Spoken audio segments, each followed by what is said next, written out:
Dark Greetings, morsels. We are back with more Disco Elysium. We're currently helping these folks open up a nightclub, allegedly. Let's talk to Estelle. Estelle, why are you not wearing the hat I gave you? The girl kneels on the sea ice. She looks up as you approach. So you talked to my associates, right? Are you going to help us? With the church, I mean. I'll help you, alright. I'm already helping. Great. Let us know if there's any progress, will ya? We've been waiting for weeks here. The others told me you went inside the church. What did you see there? Oh, that. You're not going to believe me. There's no point in me telling you. I already talked to the crab man. She's less prone to blurt it out, crab man, than the others. We'll see. Go ahead and tell me. Okay. I went in and I saw a woman next to one of those machines there. Noid calls it a mainframe. She was dressed like someone who's been raised by their grandmother, you know, strange old clothes. Had this absent expression, didn't say anything, just stood still. Go on. And then, you know, right behind her, a man crawled down the wall. Upside down like a crab, down the church wall. I think the woman didn't even know he was there. He was completely silent. He stopped right before he got to the floor, then just hung there like that, looking at me. Right at me. I fucking turned around and walked out. End of story. Like a crab, you say? The lieutenant nods. His face is stone. Nod. I saw him. I saw the crab man. You saw him? Does it mean that you went in there? Did you see the other spooker, the one in Grandma's clothes? I saw both of them, yes. Good, so you believe me. You should go tell this to Andre. He'll know what to do next. I'd like to know more about your associates. My associates? I haven't got much to say about them. What do you mean? You know something about them? Of course I do. I just don't tell people about my friends and who they are and so on. I don't provide information on them. To the cops. What about you? Tell me something about you. Me? I'm a silver bird. Ah, maybe I'll ask this about this later. Don't know what makes you think it'll be any different later, but... That's it for now. Alright, let's talk to the associates.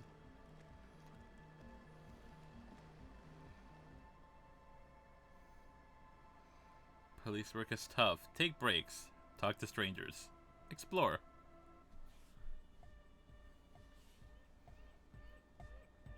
Alright, Andre. Hi again. So, how are things going?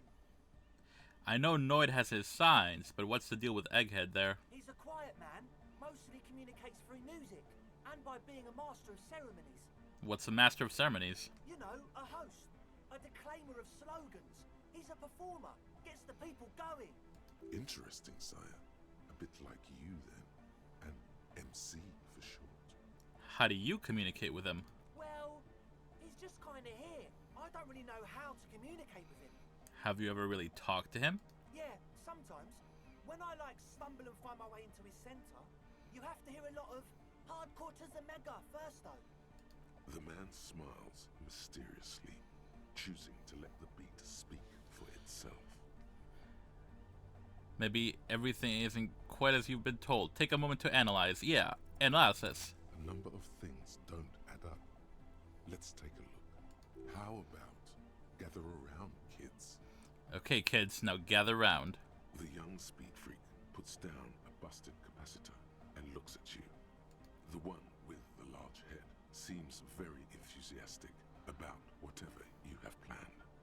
Their would-be leader is less amused. Sometime in the past, I'm not sure when and where, but betrayal was involved. I fell sick and became the shadow you see now. But before that, I have reason to believe I was a police detective. But you still are. Thank you for your kind words, but everyone in here sees I'm a disgrace to the uniform. I was good enough in this job to be awarded the rank of Lieutenant Yefrater. I could have been captain. Imagine that. What happened? Disco happened. I've been trying to say we need the next step in dance music to happen fast. Shut it. What? I have. I've said that. Now, obviously, that might as well have been 1,000 years ago, but there's still some detective left in me. The young speed freak is silent. He senses something is wrong. This isn't the makings of a club, it's a tent full of laboratory equipment for manufacturing drugs. I have no idea how you arrived at that conclusion, but it's wrong. Look, we even have speakers. He points at the speaker. One speaker. They have one speaker. Where's his friend? Did he lose his friend? What do you mean, friend? The other speaker. You have only one. It's a one-speaker system. It's monodynamic. You wouldn't know the first thing about sound reproduction in anodic music. Other speaker. This may be the brain damage talking, but you've definitely never heard of monodynamic or one-speaker systems. You have no headphones. Would a nacelle need her headphones to spin tape? What do you know about spinning tape? I know you pawned them. Likely for lab equipment and drug ingredients. I'm sorry, but there is no lab equipment and no drug ingredients. The distilled water. Cornerstone of a clean lab. And of all cellular-based life, what's your point, Lawbringer? There is no need for me to pile on anymore, is there? No shit. Soon I hinted that there's something else going on, that I'm being naive. In short, you tried to use a police detective to use us to set up a drug lab. Come on, that's... Preposterous, against the law, punishable by summary execution. It's not. Soon I hinted that there's something else going on, that I'm being naive. Hey man, who knows what she's on about? I get it. She doesn't want us in the church. She's got something against us. Who doesn't like to dance? She doesn't like to dance. So what are we gonna do with you lot? What do you mean, do? There's resignation in his voice. He's almost ready to drop the act. It wouldn't take a lot of pushing. You tell me what's really going on here and we'll work from there. I can be lenient. We do this lawman style. First you tell me everything. Then I pass judgment. I mean, I tried to be cool and disco. I tried to be superstar art cop. And they tried to fuck me. So now we gotta do it lawman style, as it were. Or else I'll call for backup and haul you all off to the pen for starters. Okay, man. Okay. Things are just so hard for an entrepreneur in this city right now. It's not like we lied when we said we want to turn a church into the wickedest club in East Revachol. Go on. Because we do! We totally do!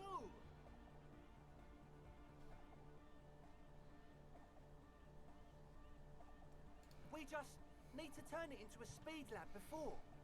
To get our foot in the door. And why did you need me? Like I told you, spooky arseholes moved in while I was getting all this stuff together. A month ago, the place was empty, and now it's all spooked up. They're not really spooky, are they? No, man. They're spooky, all right. It's just that they would also probably call the police if we started cooking speed in there. But the sign was way off, too. I couldn't feel the love at all.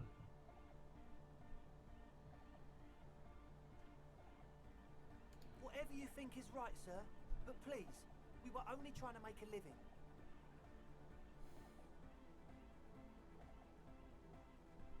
This is it. Judgment time. Let's do this clean. No speed lap, just a club for anodic music. Yeah! The young man's smile widens to inhuman proportions. His teeth beam in the floodlight. He looks almost innocentic, with that Harmon Wowshy player raised up high. Could this be the certainty a spirit of the world feels? I knew it.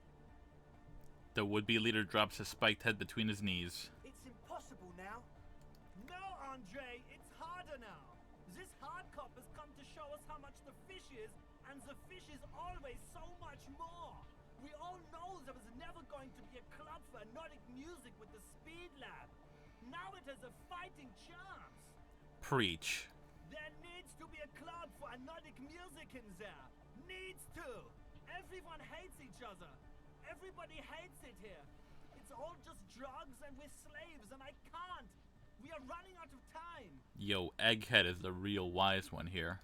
We need a win, Andre. I promise this will be a win. We won't cook speed in there. We'll do it clean. We'll do it true, we'll do it sober and real and beautiful. This will be a victory for the light. This will be nothing. Shut up, Shivers.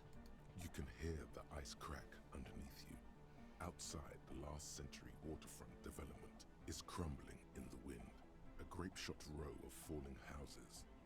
And so is Rue de Saint-Giraud and all the houses on Main Row. The old cinema is sinking underneath Villa La Bosse.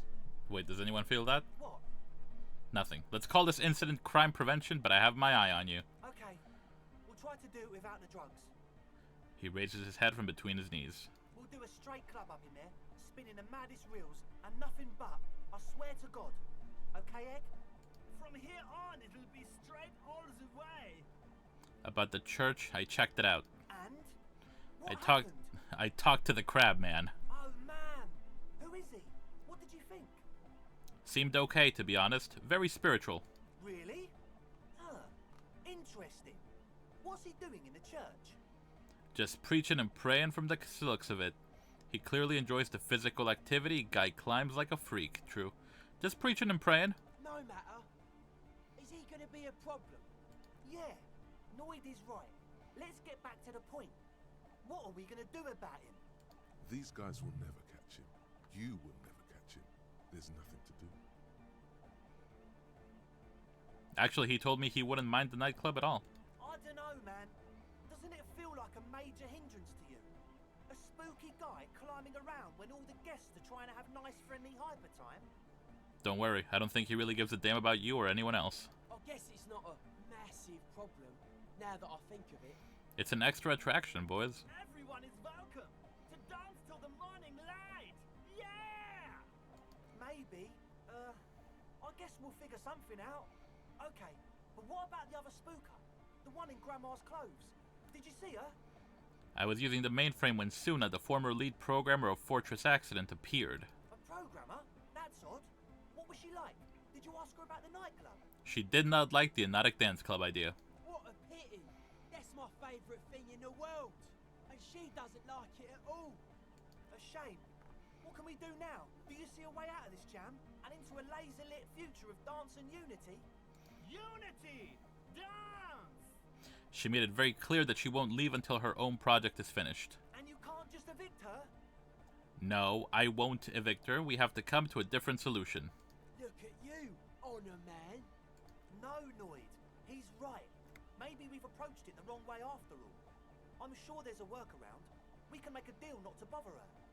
If that's okay with her, we only want to get in the church and spread the joy and ecstasy of music. The lines in the dark exist. Coexist.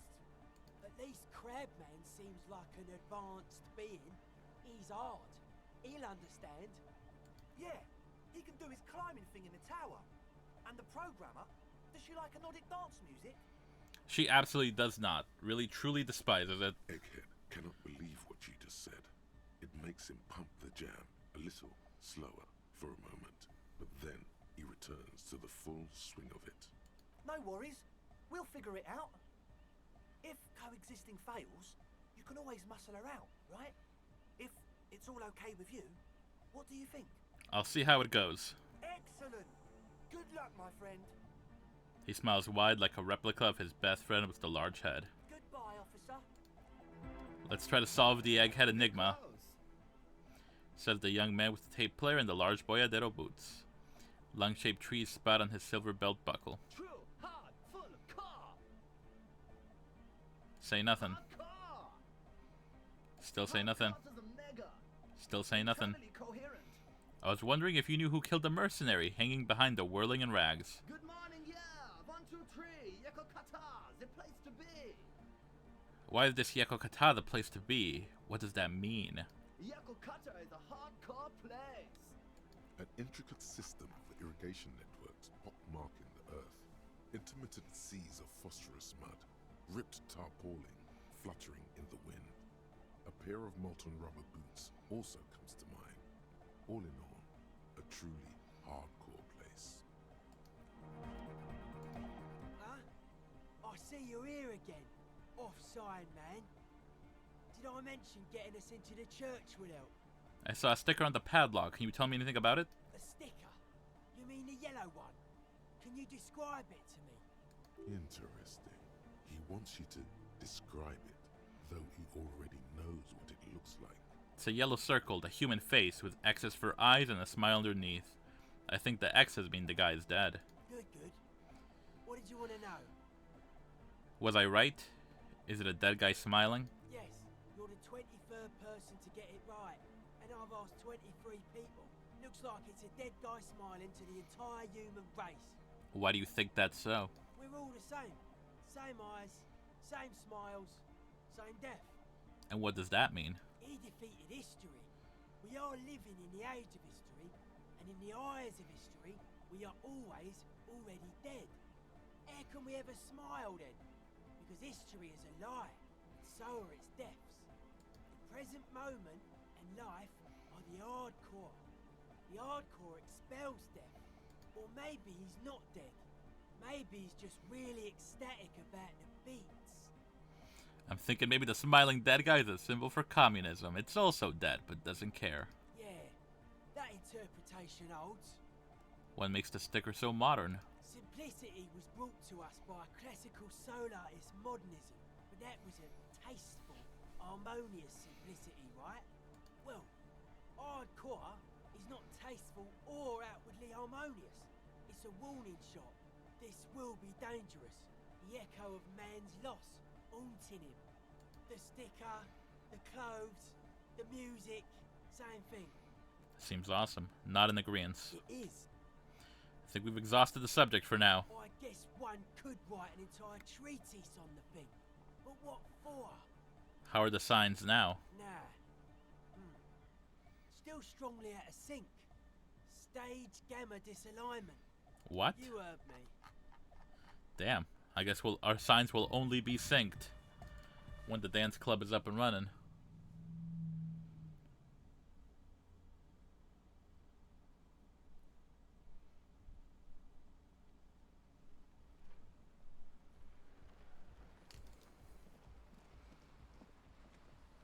Hello again. Your associates tried to use me to set up a drug lab. I'm guessing you knew of the plan? I did, and I'm sorry. For what it's worth, which isn't much. This is why I didn't go into the tent. Typical delinquency. You don't get to choose your posse, they choose you. Mine are idiots, but they're mine. I tried to talk Andre out of it. I even tried not to lie to you. Indeed, she merely tried to omit the truth instead. Instead, you opted to admit the truth. It's the same thing. I know, but I knew you'd see through their plan too. I'm not an idiot. I should have been able to control them, and I will in the future. I promise. May I ask, what did you tell them? Do what you will with your dance club plans, just no drug labs, please. Thank you.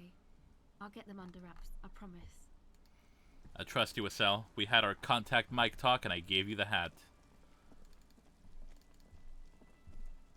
That is a nose if there ever was one. Alright, let me talk to Suna about getting her the fuck out.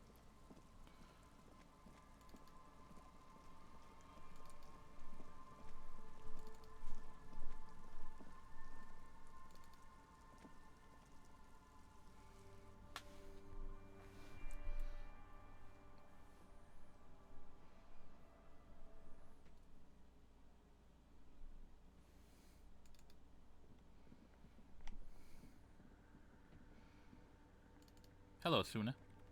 Yes, what is it? What if you didn't have to leave? I talked to Andre. He wants to make it work. I don't want to make anything work.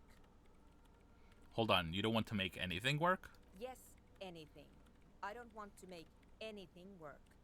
It's not the anodic dance music that's made her bitter. It's the failure of Fortress Accident. Are you bitter because your radio game project failed? That's right. If we couldn't get our Welkins to happen, I don't want anything to happen. Ever again. There's not a trace of irony in her voice. She means it. Convince her to cooperate with the Ravers. Easy. When her research is done, she can move out. Listen, about your research, you mentioned earlier that it's not going very well. Maybe I can help. What? No, I don't really need any help with the project. But if I could help you finish the project, then you wouldn't have to live in a church next to the Boom Boom anymore. Just think about it. She thinks about it, a glassy look in her eyes. A gust of wind brings more snow in from the broken gallery. It touches her hair. Alright. Bring me the game's offsite copy from my old workspace, if you really want to help. It's stored on a filament memory, and I'm unable to go and fetch it myself. Is this the filament you're looking for? Show her the production schedule. No, that's the production schedule you stole and accessed without authorization. I don't need it. In his defense, it was simply lying in the desk drawer of an abandoned cubicle. Okay, but still, What is an offsite copy and why do you need it? it's a backup of my former employer's project, the radio game we were working on. It's stored on a filament memory, just like the one inside this radio computer. She points to the glowing cube inside the machine. The backup itself is destroyed now, but I'm hoping to use what's left of it to pinpoint the exact location of the anomaly. You just have to go to my old workspace and get the filament. Hold on. If it's called an off-site copy, then why is it still on-site? If it's called an offsite copy, then why is it still on site? Oh god, not this again. It is not on site. It is in the basement. Perfectly safe and not connected to the front at all. Basement? Sounds like it's technically still on-site.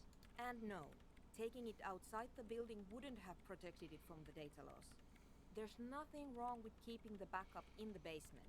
What happened was a freak accident that has nothing to do with how the backup was stored. We clear? She stares at you with pleading, furious eyes. This is clearly a painful topic for her. She must have had to explain herself numerous times. By your old workspace, do you mean the Studio Fortress accident in the doomed commercial area? Yeah, that's the one. You can get in through the bookshop. You just have to do some explaining to the bookstore lady. Ah, hello Frankie. Thank you so much for stopping by. How are you? I know nothing about this game, but I'm here for vibes. Oh, this game has all of the vibes. The best and worst vibes. The elevator pitch is that you are a detective in a kind of alternate universe. Kind of like grungy cyberpunky, but without the cybernetics. And you go on such a fucking bender that you give yourself retrograde amnesia. And as you go through the game, you find out little snippets about yourself, but you also decide, what kind of a person you're going to be moving forward. I have chosen to become a superstar commie art critic cop. Also, apparently it's my sub-anniversary. Ah, yes, it is. Thank you so much for being subscribed in the first place and staying subbed for your second month. That's so awesome. Please feel free to abuse the heck out of the emotes. The couple that I have currently. It is really wild. It also gets very close to home. So fair warning. Bookstore lady, do you mean Plaisance? That's her name, I believe. I have already been inside the building. Good. Then you might know the giant ice bear fridge in the building's cellar. The filament is inside the fridge. Just go and get it. And where exactly is the offside copy? In the giant ice bear fridge. I just told you. It has red glowing eyes. It's impossible to miss. You just need to get the offside copy from the ice bear. But you've been to the fridge and it wasn't there. There was a note saying... I found a note from the ice bear fridge. It said the offside copy had been moved to a safer place. Wait. A note from whom? Did it specify where they took the filament memory?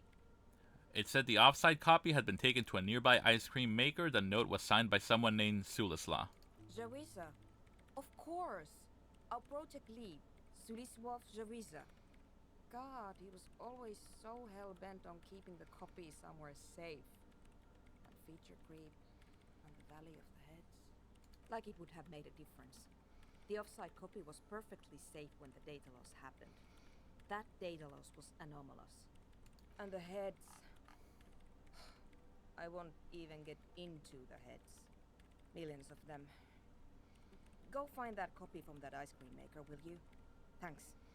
Valley of 1,000 Heads. You like the sound of that. By the way, we put a dead body in the fridge.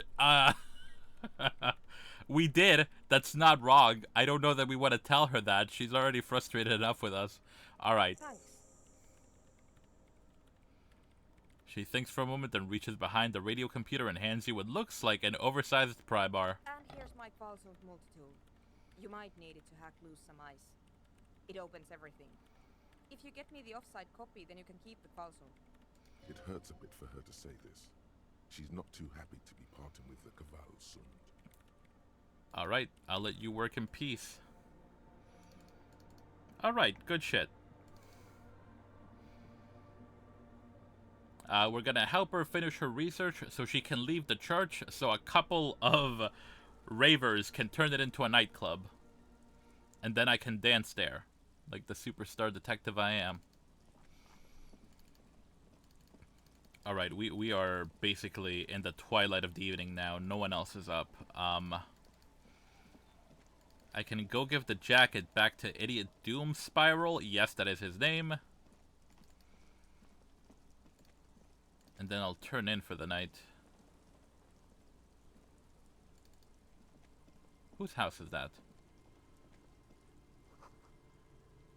This door is closed for today. Attempt to put the kids to sleep. Oh, I guess Lillian is in bed? No, she's still out there.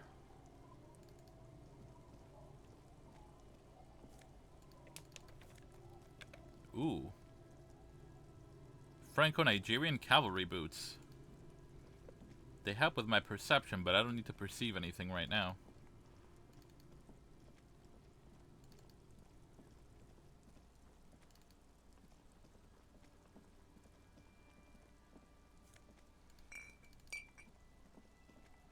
Alright, Idiot Doom Spiral.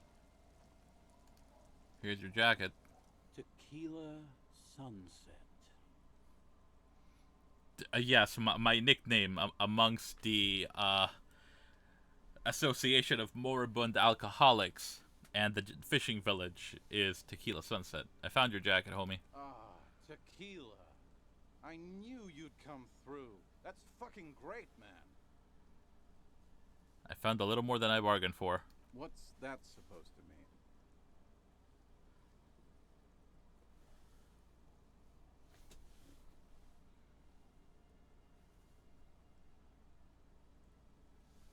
There was a dead body nearby. What's that got to do with my jacket? Probably nothing. Forget about it. They were just in the same vicinity and I thought you should know. Let me see.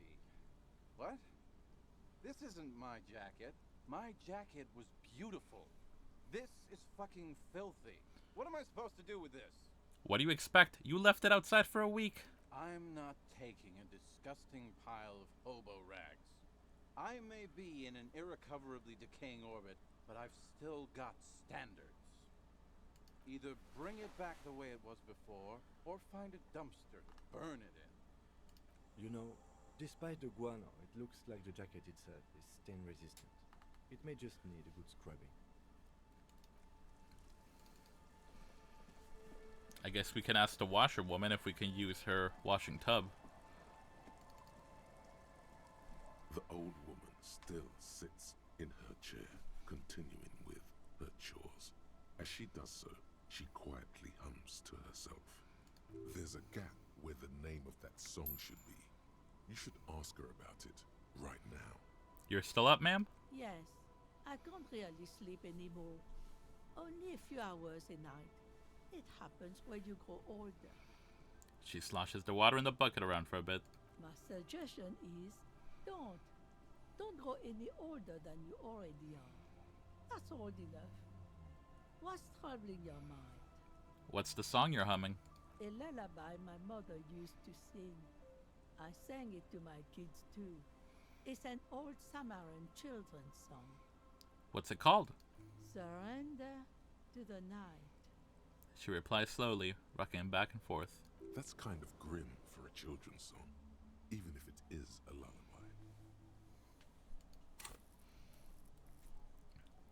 We'll wait, because we're going to have to up the hell of our suggestion. It sounds nice. Yes, it does. I was asked to get your signature. Eh? What's this about? Come now, I can't read all the scribble. Tell me what it says. Everard wants to turn part of the village into a little youth center. Huh. I might be half blind, but it looks like part of the village is gonna be a street. The best part. The part we need to get out of our houses. Have you asked Lillian about this? I won't even consider signing till I know she's on board. I found this jacket. It's hella filthy. Could you wash it for me, or could I wash it in your bucket? I can wash it for you, but it's going to take about a half an hour. Think you can stay put for that long? Indeed I can. Hell yeah. I could use a breather. It's been another track and field day. Yeah, I'll wait. Well, hand it over then, and I'll see what I can do. Must say, I'm proud of this one. It's pretty nice underneath all that filth. I hope you take better care of it than its last owner. Thank you, ma'am. I'm off.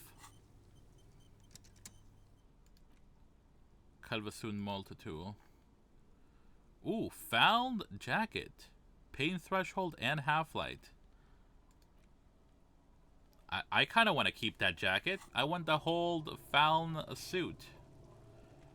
I don't know. Maybe we can convince Idiot Doom Spiral to let us keep it.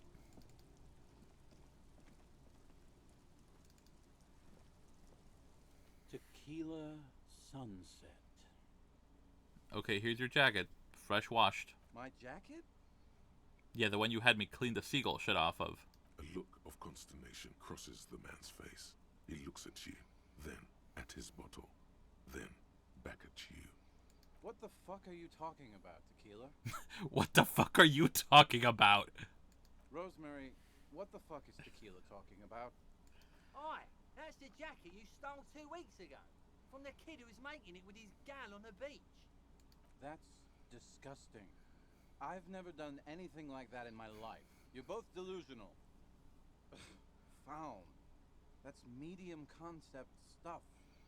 It becomes abundantly clear to you how this man managed to lose his keys, business, friends, and girlfriend. Alright, I believe you when you say you wouldn't lose it or steal it in the first place, so clearly I found it, so I will keep it. Your loss, I'm keeping the jacket for myself. That shit is so medium concept, I wouldn't touch it with a stick. But yeah, okay. I'm sure it looks great on you. It's an okay jacket, if you are into that look. Okay, let's step aside for a second. I have something I want to talk about.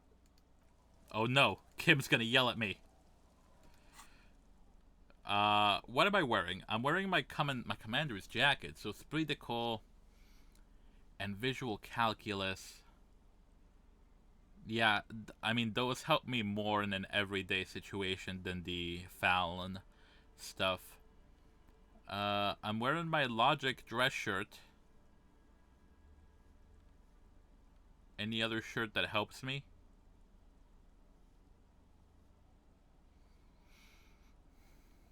These boots. Should I be wearing these boots? Authority, but no composure.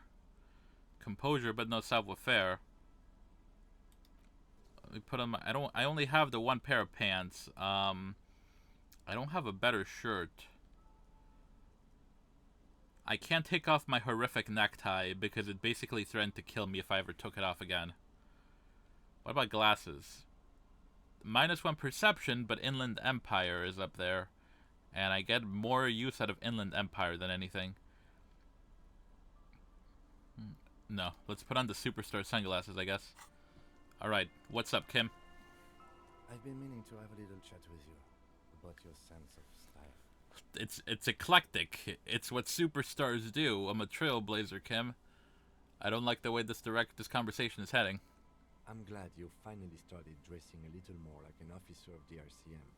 Keep it up. Your half-brother is proud to stand beside you. I say, why aren't you wearing a pig suit? Regular cop, regular clothes. Regular clothes for a superstar. The lieutenant regards you for a moment, unsure whether you're making a joke or not, and if so, whether he should acknowledge it.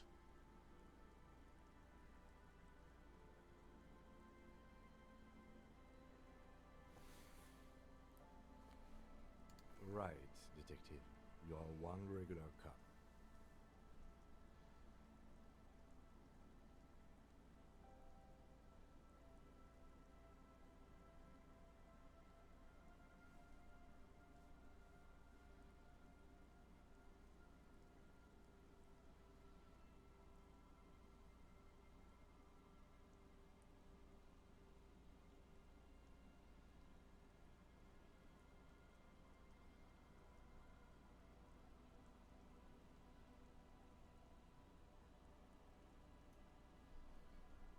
You know the expression, the clothes make the man? The right outfit in the right situation can make all the difference in the world. Okay, you're a sharp-dressed man. We could be style buddies. Let's not get ahead of ourselves, detective. A warm smile. Anyway, we should probably get back to the case. Let's go.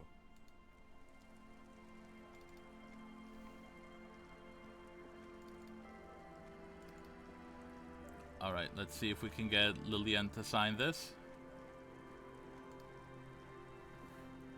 Aye, the sea's gonna calm down soon. I can feel it. The wind is turning southeast. What's on your mind, officer? I was asked to get your signature. Hand her Everard's envelope. Were you?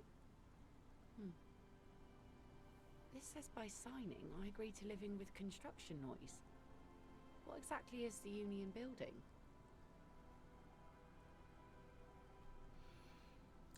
Everard wants to build a youth center. What a nice idea. Wouldn't have thought that. Her voice trails off. She sounds incredulous about the niceness of the idea. Thought what exactly? That Everard and the Union have nice plans for anything. I thought they only cared about themselves. Well, I guess Union members have children too. And those members have a vote when electing the head of the local chapter. Here, use my pen. Give her your pen. He has a pen in everything. She takes it from you, a doubtful look in her eyes, clicks it and places the tip on the paper. Here you go. Why did you sign it? I shouldn't have.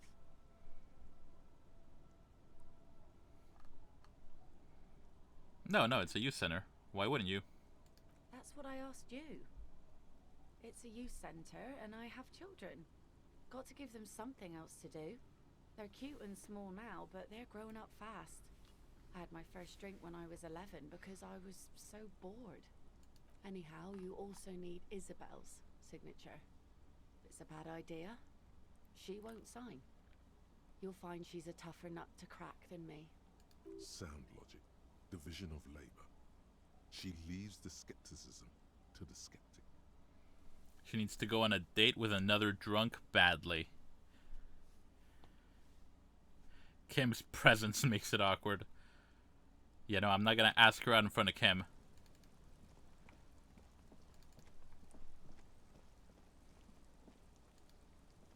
Hello again, ma'am. Our tenant, the policeman. I hope the waves don't keep you up at night. What can I help you with? I got Lillian's signature. Will you sign the papers now? Lillian should let her sword make her decisions. The girl just doesn't have the head for it. Either way, I won't sign. What do you have against the Union? I've seen it all before. You think they've got our interests at heart? Rich men are always selling poor men promises we never planned to keep. Then the poor get pushed out of their homes and the rich get a little richer. That's the way it goes. So, no, I don't trust the fat man, and neither should you. In her mind, the Union is right-wing because Everard is fat. It's that simple, and there's no changing it. Harrier's a good name. Trust the tenant. Convince her to sign Everard's document. Sure, we can retry this later. It's really in her best interest to listen to you. You know how the world works. Isabel, you must understand this place needs a construction project. I've heard that pitch before plenty. Building this, building that, new jobs, new blood. Somehow the people here always end up holding the short end of the stick. You gotta be smart, read the fine print, think ahead, look for opportunities. And what do you think I'm doing right now, Mr. RCM?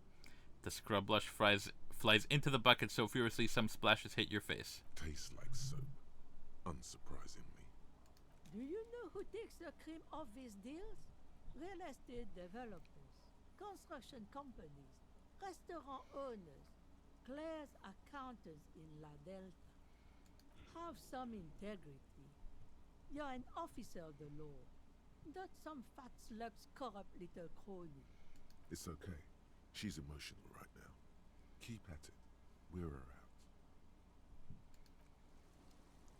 Alright, well, we have that point we can put into suggestion.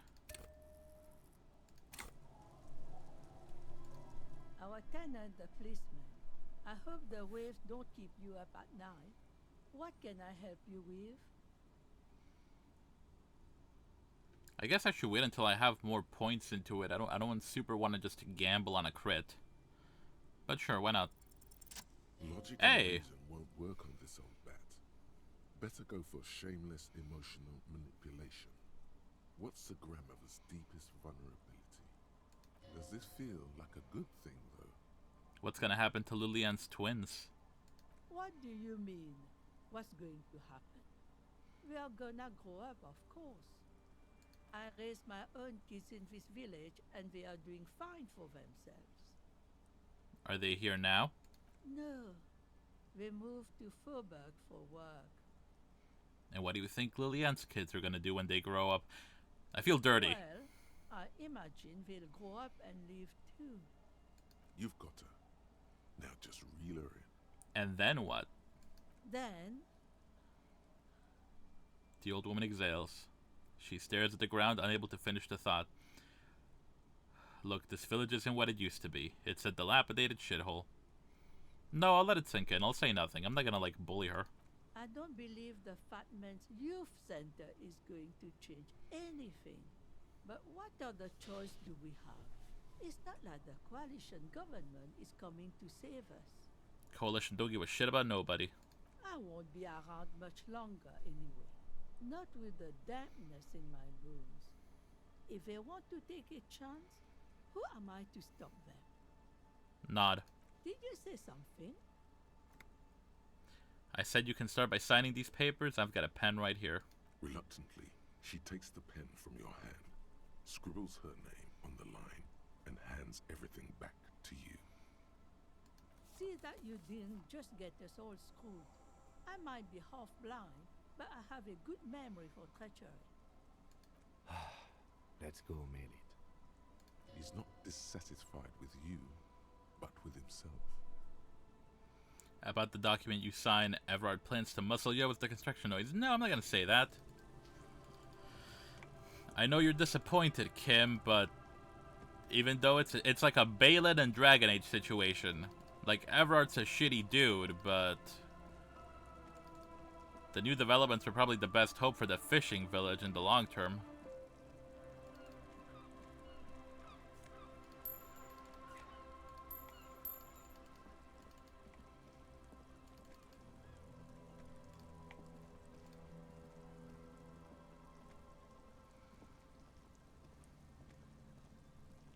It takes you a moment, but finally you spot the last of Morel's traps. This one's partially obscured by the reeds. Look around. The reeds bend forlornly toward the water. Some tufts have been crushed. Broken stalks, sickly pale against the darkness. In the east, the city center hums to you. The constant, distant song, louder on this part of the coast, nearer somehow. And there's that cold again. Always the cold. Reach for the trap. The trap feels light and silent as you pick it up. Something is different here. Look closer. No locust. No phasmid either. But still. Look closer still. Well, the bait worked on something. This doesn't mean it was a reed monster, though. Unless you see one in there. I just see an empty trap. The netting is a little untidy. Messier than the others. Like someone or something picked up the trap and shook it before dropping it back down on the ground. I do get the feeling that someone or something may have messed with the trap. Yeah, it probably wasn't the Phasmid, but Morel needs to know what happened. We did, sort of, promise to tell them, didn't we? We did, Kim. We made a promise.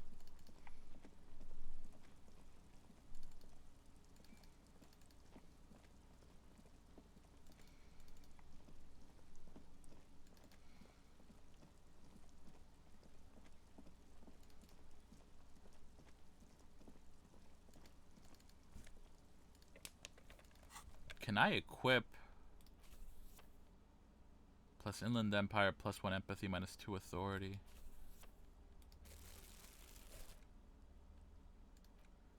White envelope. Tools. Let me equip the multi-tool.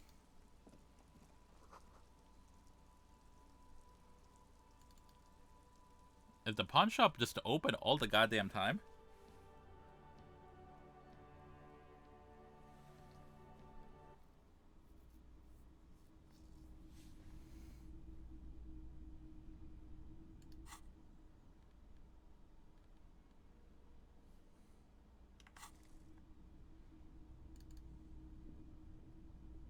Wow, a very large red t-shirt with an impressive print stands out from the other garb.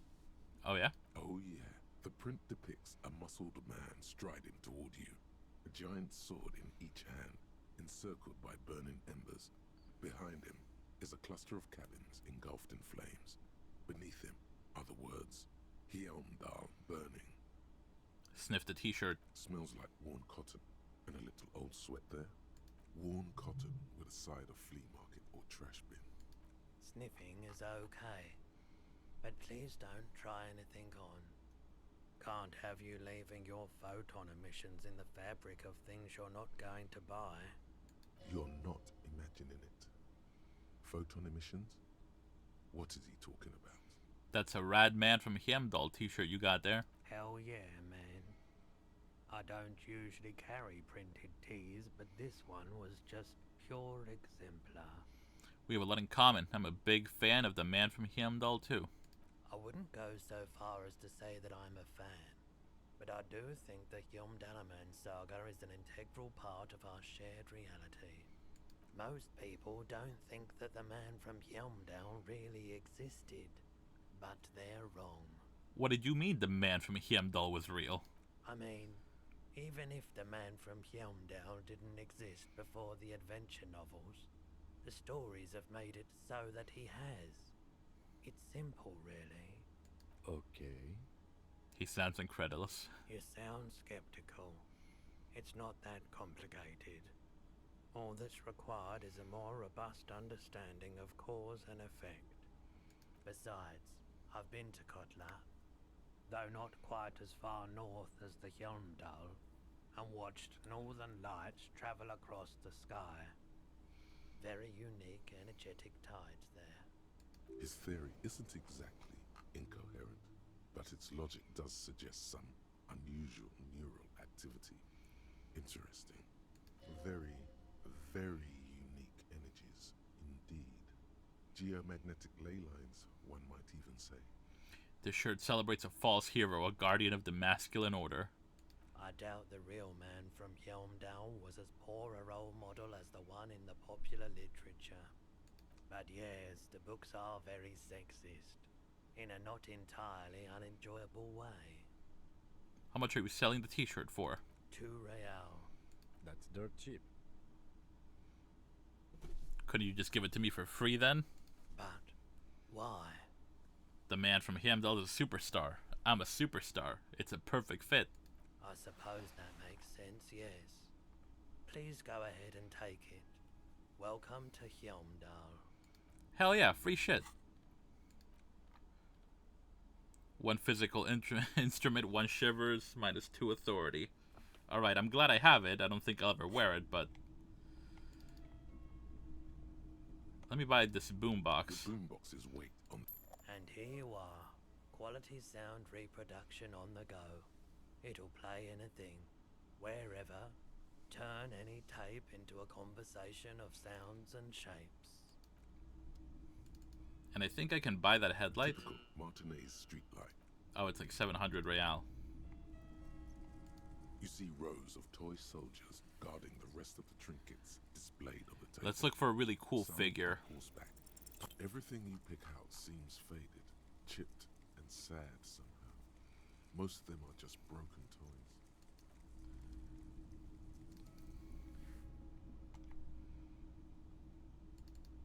Alright, well we got our boombox and we got a cool shirt. That's a win in my book.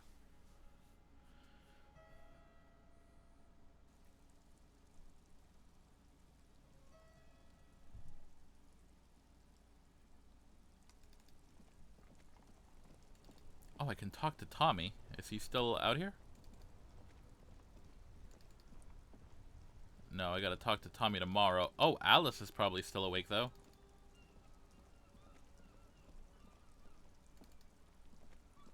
The dented yellow mailbox greets you with its graffito and bullet holes in the front. I knew we'd get to use this mailbox for something. Yes, for sending mail. Drop the white envelope into the mailbox. You drop the white envelope in the darkness. It lands with a soft thud on what sounds like a couple of letters. About a week's worth of mail as collected in there. They'll empty this very soon. For good or ill. The deed is done. Let's go back to Evrard. This better be worth it after what we did. I don't know that it will. Oh yeah, we can talk to Alice. I think she's just always on call.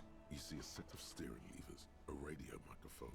Pick up the radio. Precinct 57. How may I assist you? Please connect me to Sylvia again. No, Sylvia doesn't want to talk to me. Did you find out more? Oh, excuse me, folks. Did you find out more about the owner of the armored boots? Sorry, sir. I still haven't heard back from the database people. Try calling again later. Is there anything else I can do for you? I need to report a dead body on the Martinez boardwalk. One moment. You can hear her shuffling through some papers. Can you please describe the body? Age, sex, cause of death?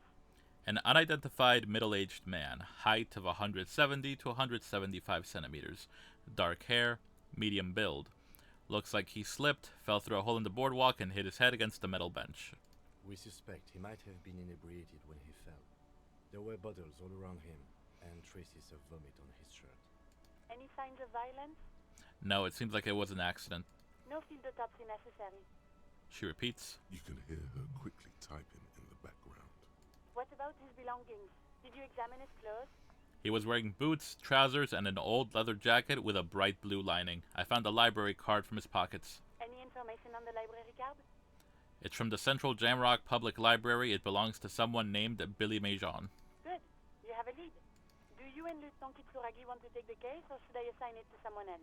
We're taking the case, Alice. I have assigned the case to Lieutenant Kitsuragi. Please follow up on this library lead to identify the man. We'll send someone to take the body to the morgue. That's all for now. Thank you for reporting in. Is there anything else I can do for you? Connect me to Sylvie again. No. We don't need to bother Sylvie. Over and out. In the cabin, you see a set.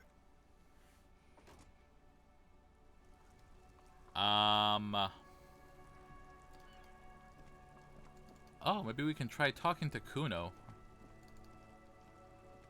Oh, we can do some visual calculus. You see a set of tire tracks in the brown slush that covers the plaza mosaic. Why am I looking at this? Cop habit. You look at everything. Facts. This isn't case related, you think. What kind of vehicle drove through here? Hard to say. Visual calculus. Reconstruct the movement. The tire tracks were left here by an unknown event that took place some days ago. It's a message, written in the language of burnt rubber. Some of that rubber stuck to the tiles right in front of the whirling rags. This is point A. The driver started there, and then accelerated straight into the fence, left a hole big enough for the Franco-Nigerian cavalry, according to the cafeteria manager. Why that pang of guilt again? And then what happened? The driver proceeded to back out of the yard, barely stopping before hitting the adjacent building. Before heading south. Must have been in a hurry. This is where I started off with my motor carriage, before sinking it into the sea. No wonder the cafeteria manager seemed frustrated when he was giving us directions to the yard. Well, you did provide us with a very convenient access point to the crime scene. Alright, I think I got it. Alright, can we talk to Kuno?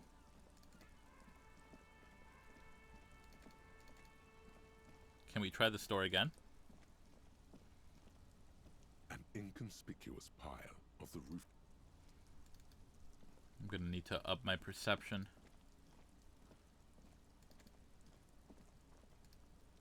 Let's talk, Kuno. Kuno's like Kuno's dad? Kuno doesn't give a fuck about anything. Empathy legendary. Figure out what the fuck is wrong with this kid. It's not Kuno. It's Kuno S. Interesting. How? Kuno S is by far the worst of the two. Kuno has no problem being near you, but the other hides behind the fence, afraid for her life, like she's done something very bad. She came up with that psychopathic scheme of screaming for help before. Kuno just wanted to talk to you about his name. Kuno S was the one who wound him up and directed him. Also, Kuno hasn't stopped talking to you, even enjoys it from time to time. When you talk to the other one, it's like talking to a cornered animal. She only hisses and says murder was the case that they gave her. All in all, Kuno respects madness. You cannot hope to outdo her on that front. You must win yourself a few minutes with him alone. Act on and try to separate them. Kuno, pissed. Fuck you whispering about? He's whispering too. He's going with it. But watch what happens. Fuck you whispering about! She puts extra stress onto that word, expecting it will make you uncomfortable. If Kuno wants to whisper, he's gonna fucking whisper, okay? Let's whisper, pig. This is it. You've got him. But be careful. You can still fuck this up. Don't make Kuno look bad in this. Kuno, listen to me. She's trying to control you. We got to get you out of here. What's up with her? She's terrifying. Crazy scary. Crazy? You don't know the half of it. She's not crazy. She's insane. Dangerous. She's smoked a man. She's done people in. Probably even pigs. Stop talking to him! Kuno, I'm fucking warning you! You're gonna get us into shit! She understands what you're trying to do. Yo, see? Did Kuno not tell ya? Kuno told ya. Kuno talks to whoever he wants. Talk, pig. Kuno's got it under control. You did it. They're separated. He's even turned his back to her, so she can't read his lips. What do you mean she smoked someone? Kuno means she killed someone. That's right. She's a killer. Like, actually a killer. His little green eyes are fixed on yours. He's meant everything he said before, but right now, he not only means it, he is sincere. What if she has Kuno? That would explain things. Fucking yeah. Kuno knows you don't want to face this right now. This dark shit. Kuno faces this shit every day. Makes Kuno's skin crawl. She's probably killed a pig too. I mean, I'm pretty sure she has. How many do you think she's killed? Forget Kuno said that. Kuno was just shitting. Kuno was just running his mouth. Kuno's stupid like that. He feels eyes on the back of his head and stops. A cop would be too large for her to overpower, but a determined child of her size can still kill the vulnerable, the elderly, the homeless, or other children. The creature peers at you both from over the fence. There is something searching in her eyes. Kuno, do you think it's possible that she's killed other kids? Kuno falls silent. He does not look at you when he replies. Kuno, that's it. That's what Kuno is starting to think, yeah. You said she's insane? Yeah, she's psycho. None of that kiddie psycho. Cat burning shit. She does the real deal. Whoa. Yeah. What's the real deal? Snuff radio shit. Believe me, pig, you don't want to know. And he doesn't even want to think about it. This isn't just another boast. Damn. What's that language she uses? Napakimpi and Fagari. Fuck knows. She says it's the song of her people or some shit. What people? Crazy people. The fucking Nakis. I don't know. Sounds boreal, like something from the tundra and tiger-covered Cutler, Isola. Far, far away from here. As far as possible, really. Do they have red-haired people there? You mean evil little red-haired people like her? Yes, they do. The Suruese have that ginger gene. Kuno, could she be Cerise? Suruese? Like that man from Helmdall shit? She could be. She could be that Helmdall shit. Revachol does have a small Suruese community. Or she climbed into a yakberry crate and was shipped over accidentally. You think she had anything to do with the dead man? Yeah, she would have liked to fuck him up, but she didn't. Kuno wasn't around, and C was with Kuno. Where were you? Look, Kuno's gonna put you at ease. We didn't do it. He speaks the truth, my liege. Is she your sister? Fuck no, she's not my sister. She's just a stray who got in, like a mad dog or some shit. A stray? Yeah, she was just there. He points at the apartment building behind the fence. What was that, Kuno? The little one twists her neck, looking at the building. She was in the hallway, dripping wet, by the fucking shoe rack, in the dark. Why was she dripping wet? Kuno's got no fucking idea. Her hair was all wet. I think she pissed on the floor too. She was there for 3 days, in the corner, every time Kuno went out.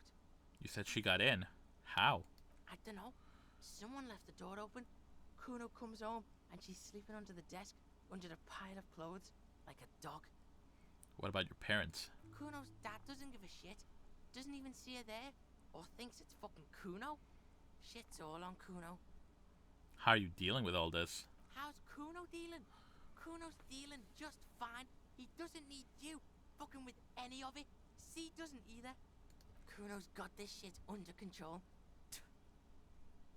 You need backup. I'm here for you. Listen. C is Kuno's go-to. Kuno's protecting her. You fuck with C, you fuck with Kuno. You threaten her. You threaten to take her away. This is what it all comes down to. He needs you to take him seriously now. I'm going to kill you. I'll run when you put the cuffs on her, sneak up on you later, and fuck you up. You understand? I can respect that. Alright. Now we can do business. Business? Yeah? What do you want? Kuno can hook you up with... He starts, no longer whispering. Don't hook him up with shit, Kuno. See? Relax. He respects the Kuno.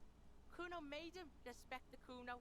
You respect the Kuno, you get all kinds of shit. Kuno's gonna get you hooked on illegal narcotics if you run a little errand for the Kuno. Get you hooked, pig. Get his hook in you. Then Kuno gonna get you hooking for more. Cash in big style. Pig hooker. See, it's tension and release with Kuno. Now we releasing. The pant buying shit, that's on now too. 90% discount for Kuno's pig. Kuno can flex. And shit, you can even fuck back in Kuno's kingdom. Kuno saw you sniff around that fucking pile of Etonite.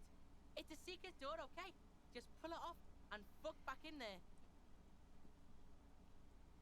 He concludes the invitation with a benevolent nod. Sure, I'll buy the pants. Here, pig. We're fun now. Performance buddies. Kuno unzips his jacket again and pulls the pants out of the plastic wrapping. Kuno could already see you soaring through the air like a fucking eagle. Pig's in Kuno's debt now. Money debt? Money debt doesn't mean anything. He's just saying words. You're not in his debt. What was that about running you an errand and illegal narcotics, Kuno? Kuno gets it from his dad. Kuno and his dad are major suppliers. That's where Kuno gets his lightning on. Problem is, Kuno and his dad had a little falling out. Now junkies clawing at Kuno's door. Streets going mad. Kuno's got to throw his dirty popo man at it. Okay. Say more. Dirty popo man is you. In there is Kuno's violent dad on steroids. Kuno's dad does steroids and speed. If you can take him, you can have half the speed. Who is your dad, Kuno? Kuno's dad is a fucking monster. He's the most violent man in Revachol. He doesn't give a shit about a single thing. He drinks too. Are you sure you can take on the most violent man in Revachol? In your condition? How much material are we talking? Like half. Half of what? A baggie, but like in this vial. That's half a gram, sir. Half a gram. Yeah, half a G. Want it or not? But that's not very much material at all. Fuck you talking about half a G? This shit is giant grade A shit. So clean you can barely see it. You can barely see it because there's barely any. I've made up my mind, Kuno, and this is what's gonna happen. Okay, Kuno's listening.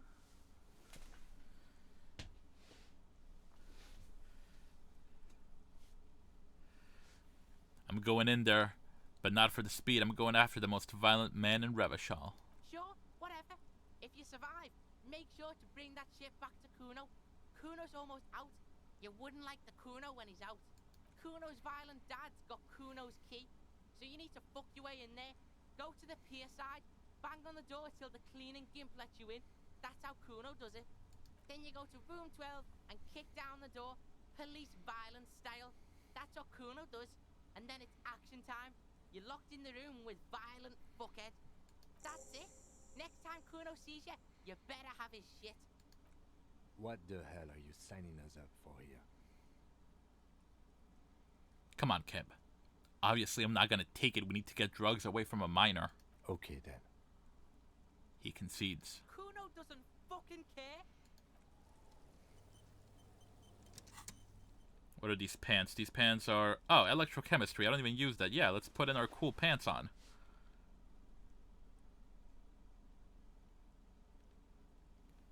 Oh, yeah. Look at this. We are one stylish motherfucker.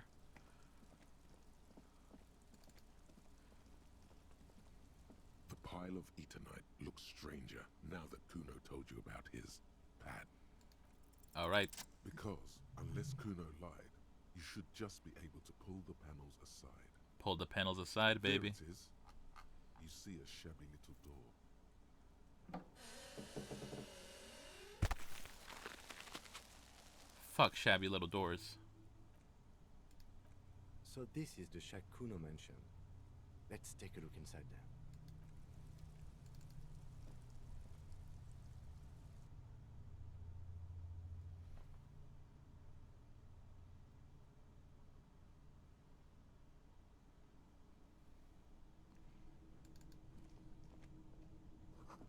An empty tube of magnesium. I'm gonna dip, done with work. I'll see you tomorrow. Yes, I will. Is it... Yes, I will hit you up with that, actually. We'll do that in a second. Thank you so much for being here, Frankie. Lovely to see you as always. And thank you for the 2nd sub anniversary.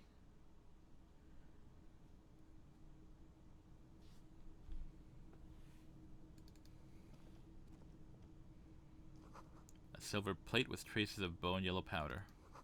The poster says, get out of the way or get fucked up.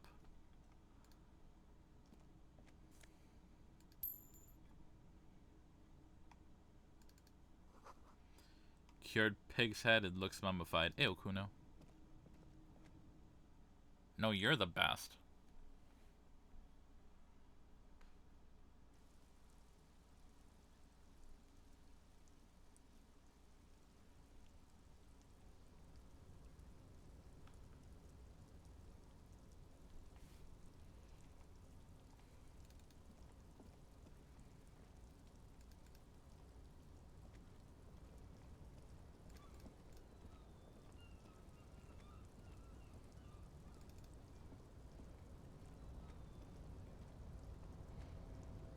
Oh damn, we're on that Spider-Man shit now.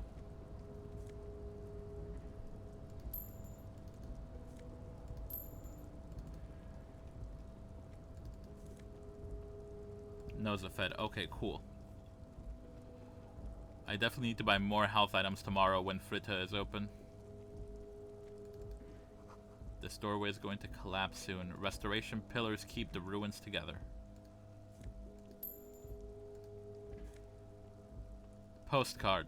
Grand Couronne 37.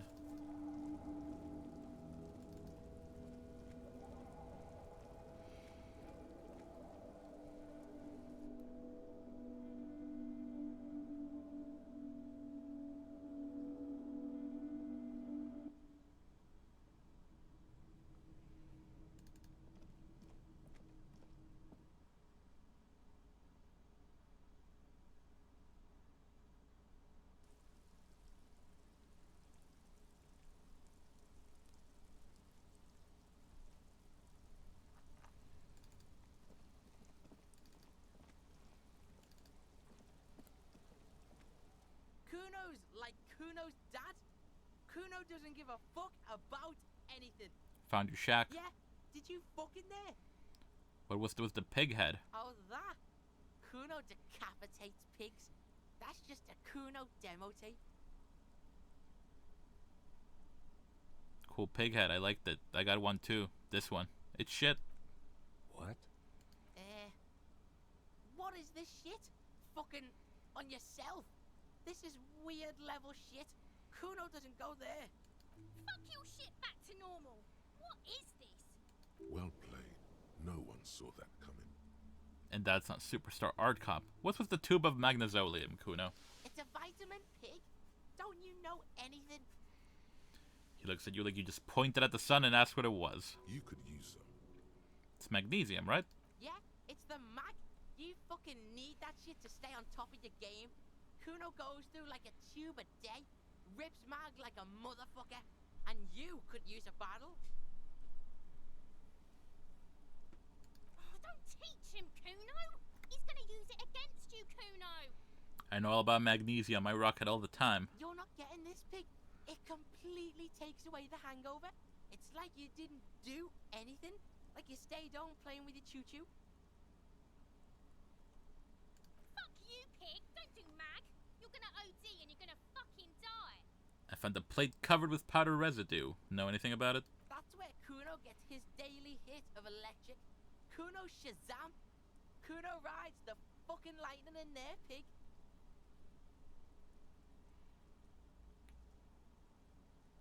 Bet you'd like to ride the lightning too, wouldn't you? You feel tired and old, but you could have that sparkle in your eyes. I've heard enough of this. Call, Pigmeister. Don't come and talk to Kuno about his king. The fucking good call, Pig. Kuno doesn't... Alright. Let's get that microfilament shit.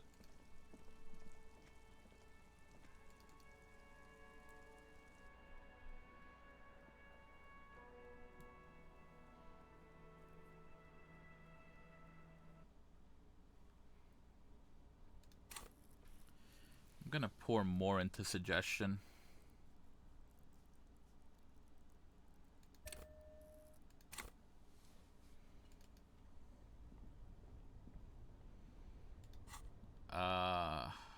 Here, let's lose the ledger and go with the flashlight.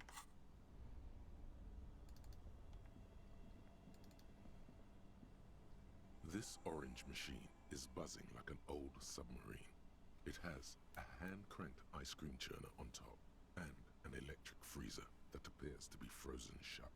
Turn the ice cream crank. Turning the crank feels oddly satisfying, like stirring your childhood dreams. In the distance, you hear water dripping. It's all gone now.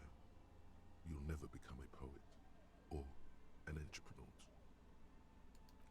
Leave. Let me put on all my physical instrument clothes.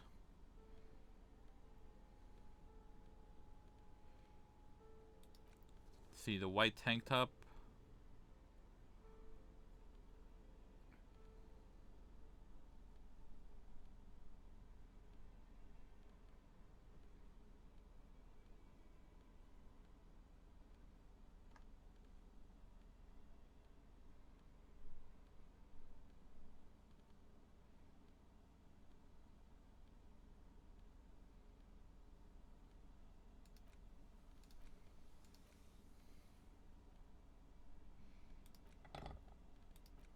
Do we have to pull out the This pry bar? orange machine is buzzing like an old submarine. Okay, pry bar not strong enough.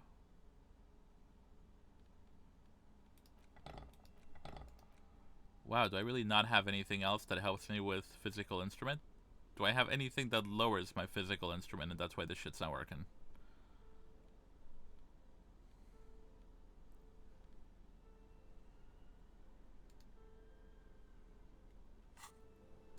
This orange machine is buzzing like an old submarine. Alright, there must be some other shit we can do to make this easier on ourselves.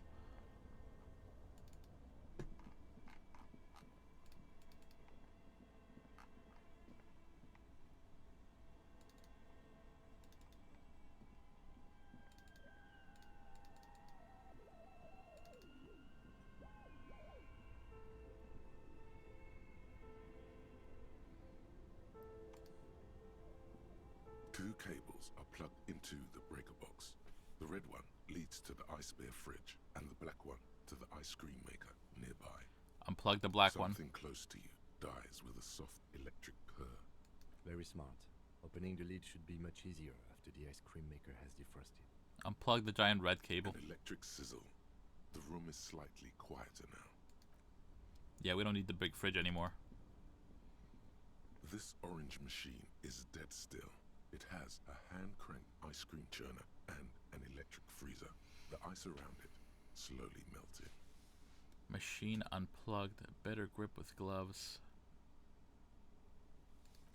We might have to save scum this because I just don't have enough physical instrument.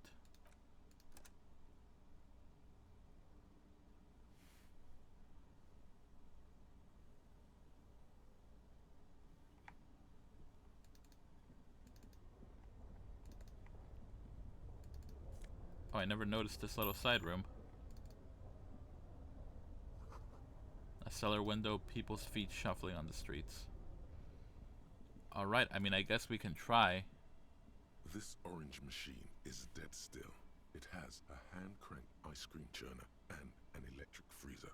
The ice around it slowly melting. What's my physical instrument? Oh, -2 from thoughts. What thoughts do I have that give me -2 physical instrument? Ah. Insomnia. 13 hours. Shit.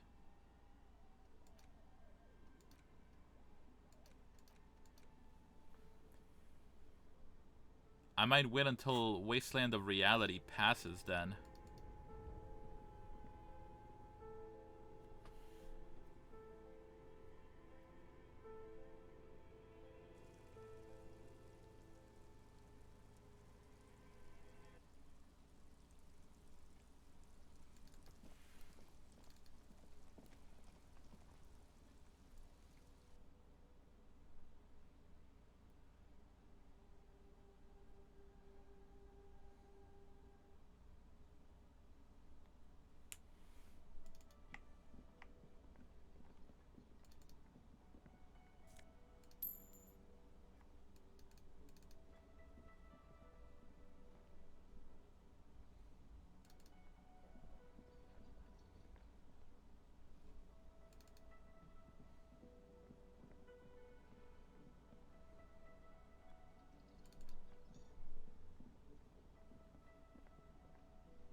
Can I get my room again, guard?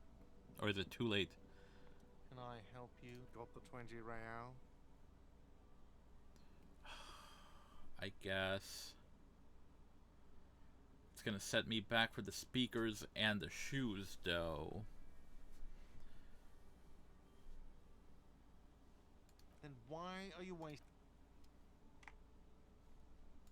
Yeah, I don't know. There's now that I can like sleep in the fishing village, there's no point to me paying Gart money. You see a heavy steel.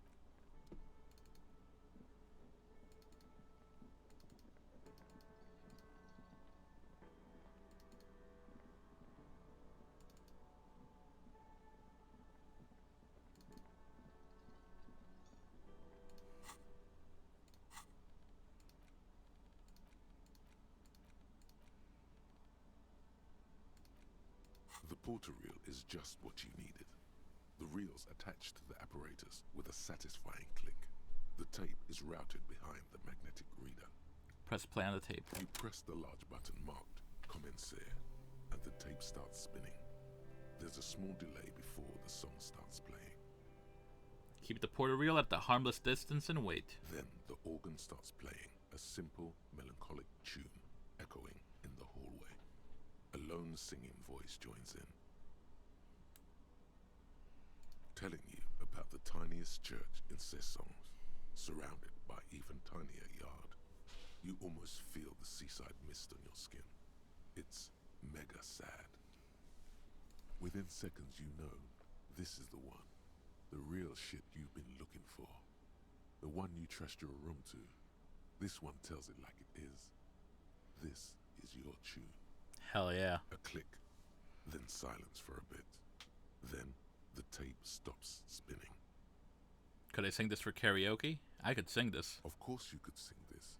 You could take sad to a whole new level with this.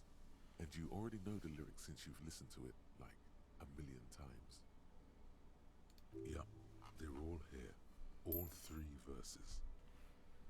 And the B-side of the tape contains the instrumental version. It's like the world itself is telling you to do it. Only one obstacle stands on your way. Gart. You have to convince Gart to let you sing karaoke in the whirling. After you've won him over, you can express yourself. Let the pain out. Make everyone understand. The lieutenant watches you pack up the boombox. He doesn't say anything.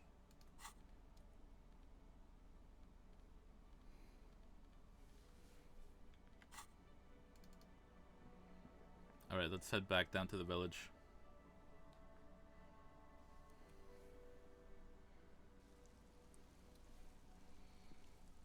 I will sing karaoke, I just want to wait until it's a crowded evening.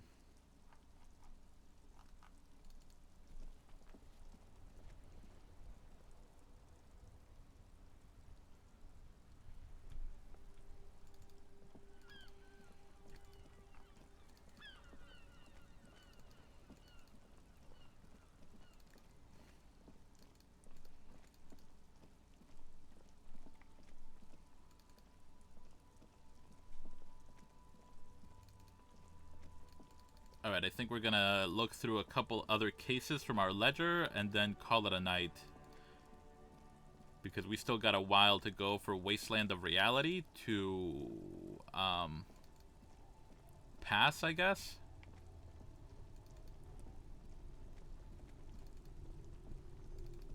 I mean, it's awkward with Kim here, but maybe I can try asking you for that date. Aye, the sea's gonna calm down soon. I can feel it. The wind is turning southeast. What's on your mind, officer? I'll wait until Kim is out of here. Dang, Kim always cramping my style. Alright, let's look at another case. Where's my ledger? It's the ledger you found in the trap. Arson, petty theft, spousal abuse, handwritten logs on dozens of it. You don't exactly close them. Read a case Takes file. about half an hour to piece one together, using the system you've devised. Which one do you want? The unsolvable case. AKA Leslie and Burke. AKA the public indecency drunk and the property damage drunk is a cursed case. It has been passed from unsuspecting officer to unsuspecting officer for 10 years. On January 29, the unsolvable case made its way to you. Why you accepted it, it is unclear.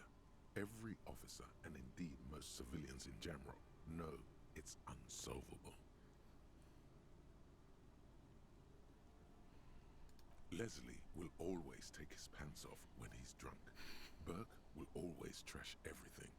It's just what they do. It is their nature. You cannot change the nature of a man, and you can't lock them away because public indecency and small-scale property damage are not punishable by incarceration.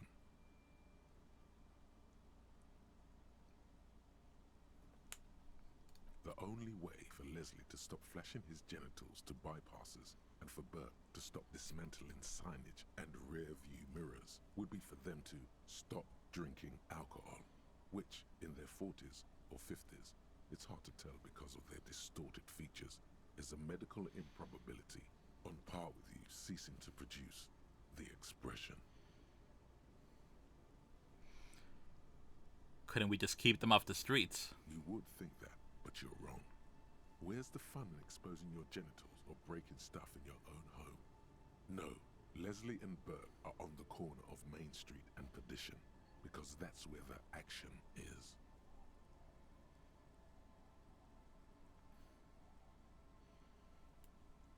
Can you keep yourself off the streets? No, I was born to patrol them. Threatening, fines, dragging them to the station, locking them up in the hellholes they live in, locking them up in the station, hypnotherapy, even trying to get the local gang of Zemyaki to take them out. The Zemyaki gave them ethanol, so Burke and Leslie would expose and rampage even harder. You tried it all, and still the complaints wouldn't stop, as they hadn't stopped for 10 years. It's plain to see from the files that you, Satellite Officer JV, and Special Consultant TH had more important cases to attend to. You uncover cross-reference to several ongoing investigations, each brought to a standstill every time you drive down Main Street. Because there they are, on the corner of Perdition. And what is Leslie doing? Public indecency. Good, you're learning. If the files are to be trusted, that's all there is to it. That and Burke breaking things, and the fact that they're both drunk. But then again, so are you. The case becomes considerably less comic one day, when Burke takes a swing at your ledger. Oh, you done fucked up now, Burke. He must have it confused with the property he likes to damage. But the joke's on him. The officer is also drunk. Way more drunk than Burke there. And let's be fair, you also have party eyes.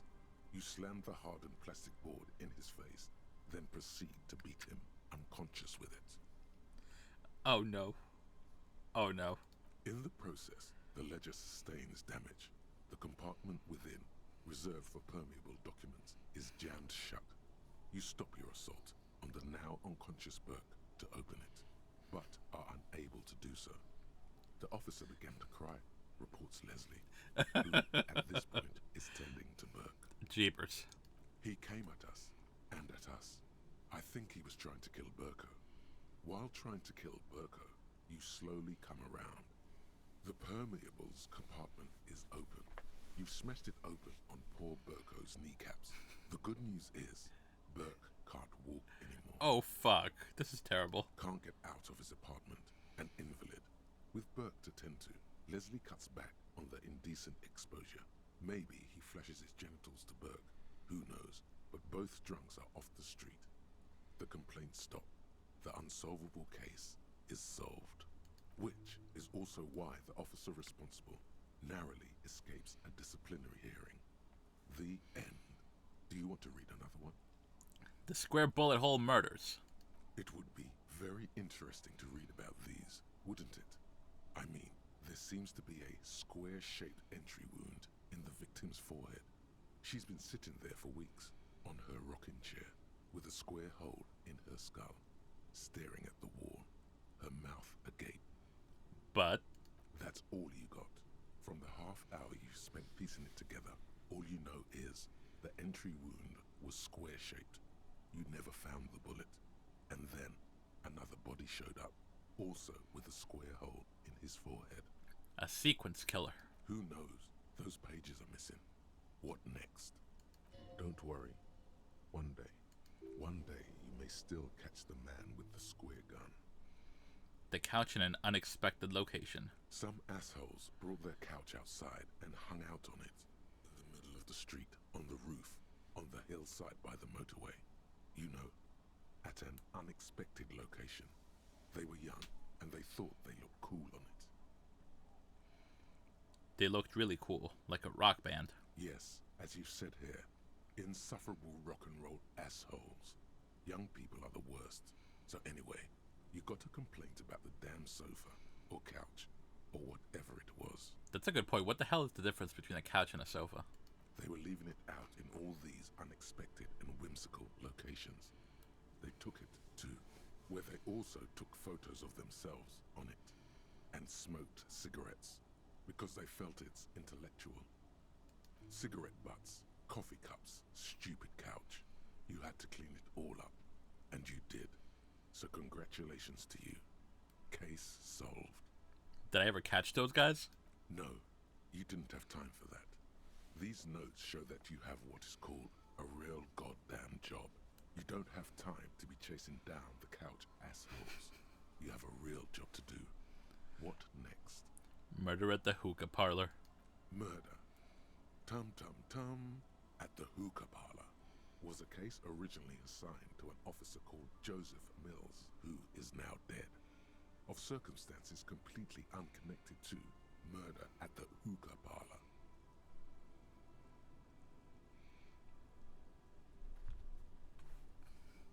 Wait, how? Beaten to death by a throng of Villalobos gang members when him and his partner J.M., only initials mentioned, answered a call one night. It's a sad story, and it isn't really represented in your case files. Stop stalling and get to the murder at the hookah parlor. Joseph Mills was on this case that he just couldn't solve. Was doing it solo. Said it was a real nutcracker, a real brain twister. Was on it for, like, a month. The captain got impatient. Shit or get off the pot, Mills. Mills didn't get off the pot. Not yet. He kept at it for a couple of weeks more, racking his brains, running with every theory, as outlandish as they seemed. Still couldn't solve the murder at the hookah parlor. Tough case, he said. Toughest he's ever had. Was Joseph Mills a good cop? No, he was awful. Awful sense of humor, too. The worst jokes you've ever heard. Really rapey. Still, he'd been on it for months now. Said it was the final case. Said it was uncrackable. That murderer vanished into thin air. That goddamn hookah parlor was all he talked about. Okay, so the case is handed to you because Mills isn't getting anywhere, and you look into it. Here's the setup. A young man is found dead in a hookah parlor. You know, those places where you go and smoke bubblegum-flavored vapor all day. Can you get high off of it? No, it's soot and water vapor. It doesn't do anything. Cool. Yeah, really lame. So anyway, young man in his 20s found with his skull busted open, right on the floor of the hookah parlor, in the middle of the day. No one else is in there. Only client that day. In perfect health, too. Some kind of movie producer. No one enters. No one exits. He's just sucking on his watermelon hookah all morning, all noon, like he usually does. He's a regular. No calls, nothing. Just sucking on the hookah until 15:45. Then bam, he's dead on the floor with his skull busted open, blood everywhere. What happened? How can it be?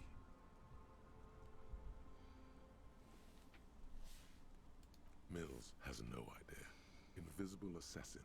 Movie deal gone sour. Girl at the counter did it. Nothing fits. Eerie. Man just dropped dead. So you go to the parlor. You see cushions around the table. Table's low, heavy, really sharp edge. He sucked hookah, stood up, passed out, hit his head on the table, and died? See? You can't even read the thing without solving it. Yeah, it was that. Turns out hookah does do something. It turns off your brain's oxygen supply, and you don't notice it until you get up to go to the bathroom. He must have sucked a lot of it. Yeah, he liked his hookah. Stephen was his name. F's in chat for Steven. And what was he doing there for 6 damn hours? Smoking hookah. Didn't you hear?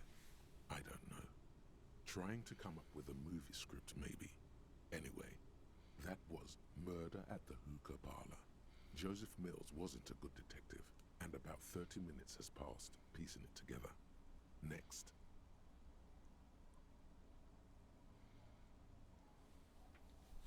That's all our cases. Not much has changed in the meanwhile. A bunch of sodden papers still. Alright. Guess I'll turn in for the night. I'll see you, Kim. The door has seen better days. The layer of paint has started to peel off due to the salt and wind from the sea. Even the lock looks slightly rusted. Unlock the shack with the key. I'll be sleeping in my room in the whirling. We'll meet in front of the shack in the morning. Enter the shack.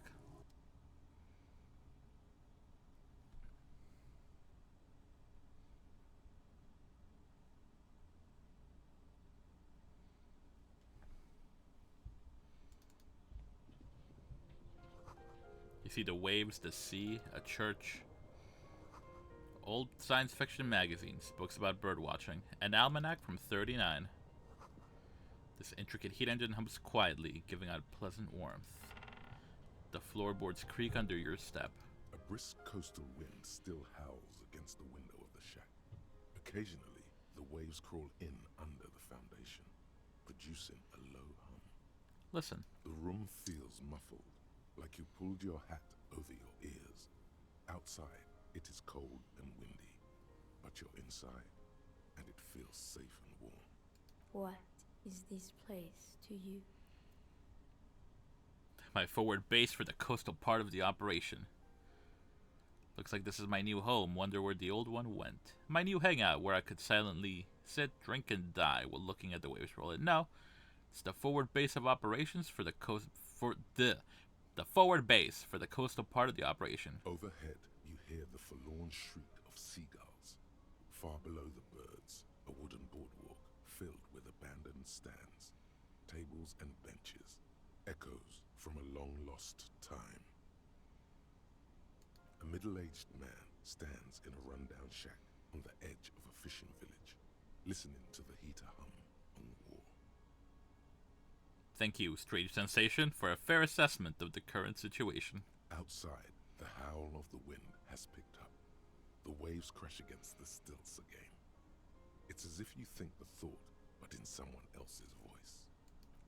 Look under the floorboards. Oh shit.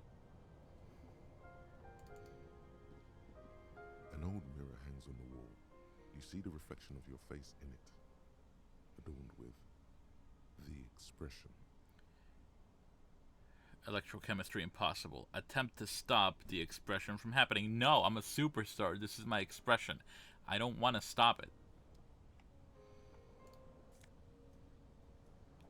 Kodoyev jacket. Oh, interesting. Okay. How do I look under the floorboards? On the table, you see a bowl of water, a rough soap, and next to it, a small hand mirror. A straight razor soaks inside the wash basin. Is shaving the right call? The water reflects back a vague image of your face. Nose bulbous and red, hair unkempt, wrinkles lining the eyes and forehead. The stash is gigantic. Time to shave. Get these mutton chops off. What is my hand-eye coordination at right now? Motoric space, bonus from thoughts. Let's put some hand-eye coordination stuff on. Which I don't think I have any.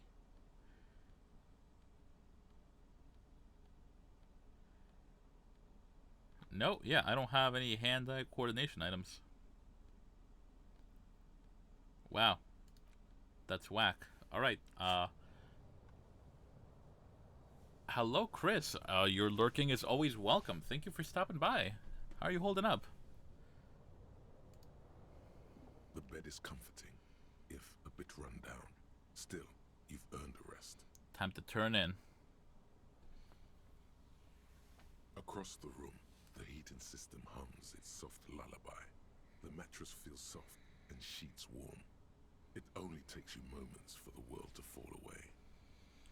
Doing my best. How about you? Glad to hear that. Glad you're doing well. I'm doing okay. I'm having a blast with this game, although sometimes it gets a little too real sometimes.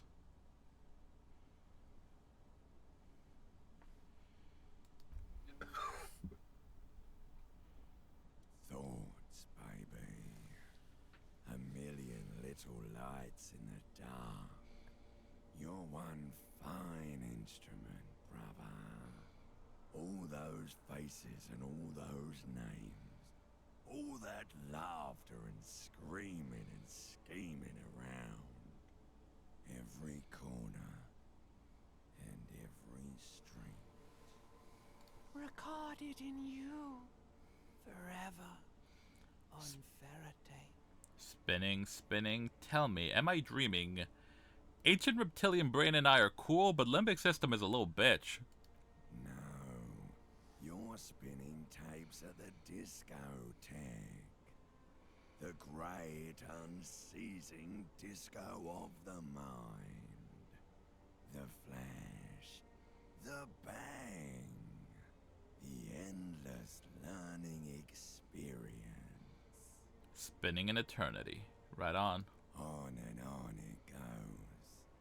For untold hours. At the disco where you first asked her to dance. Rising.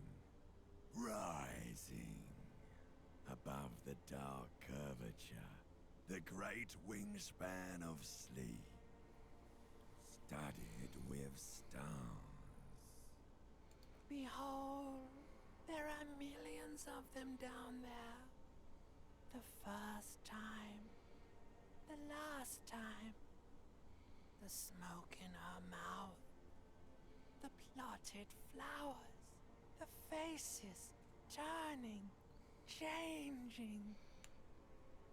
What is it? It's the world, Harry boy, and you're made of it. Every day you're out there, you make more of yourself from it. I'm afraid you can't be unmade now.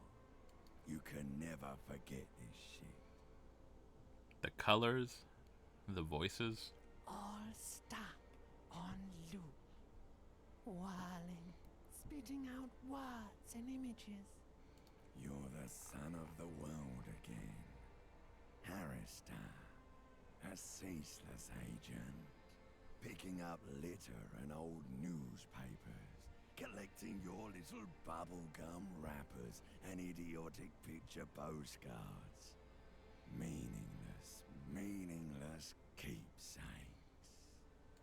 Reading your awful letters and recalling things, aren't you? The endless names of the world. An address book you are. The map of a city. Damn right. I'm the superstar art cop agent of the world. You'll go insane if you keep going like this. One more day, and you'll be in the loony bin. I just know you will. And for what, brother man? For the working class.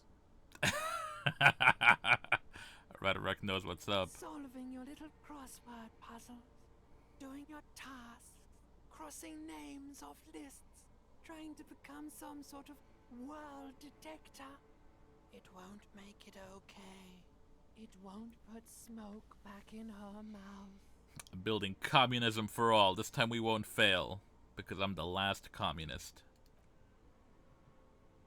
There he goes again. He's a real political animal, our Harry. He still doesn't see that it's the world that's changing him. He's got no idea what he's in for. Why's that? 'Cause only love can break your heart. Feel the pillow under your cheek. Beep, beep, beep. The alarm is ringing, Harry. The disco circus goes on and on. You barely slept 3 hours last night. You can do it. It's nothing. Do it for the city. Go. Do it for the wind. Do it for the picture puzzle. Put it all together. Solve the world. One conversation at a time. Open your eyes.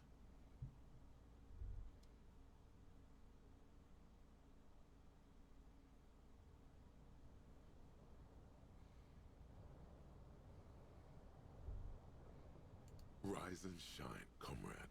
It's time to get to work. What's going on? Despite all the thinking you've been doing, only 0.0001% of communism has been built. It's too great a task to undertake alone. You're going to have to get organized. Uh-oh. Organization hasn't exactly been your strong suit, historically speaking.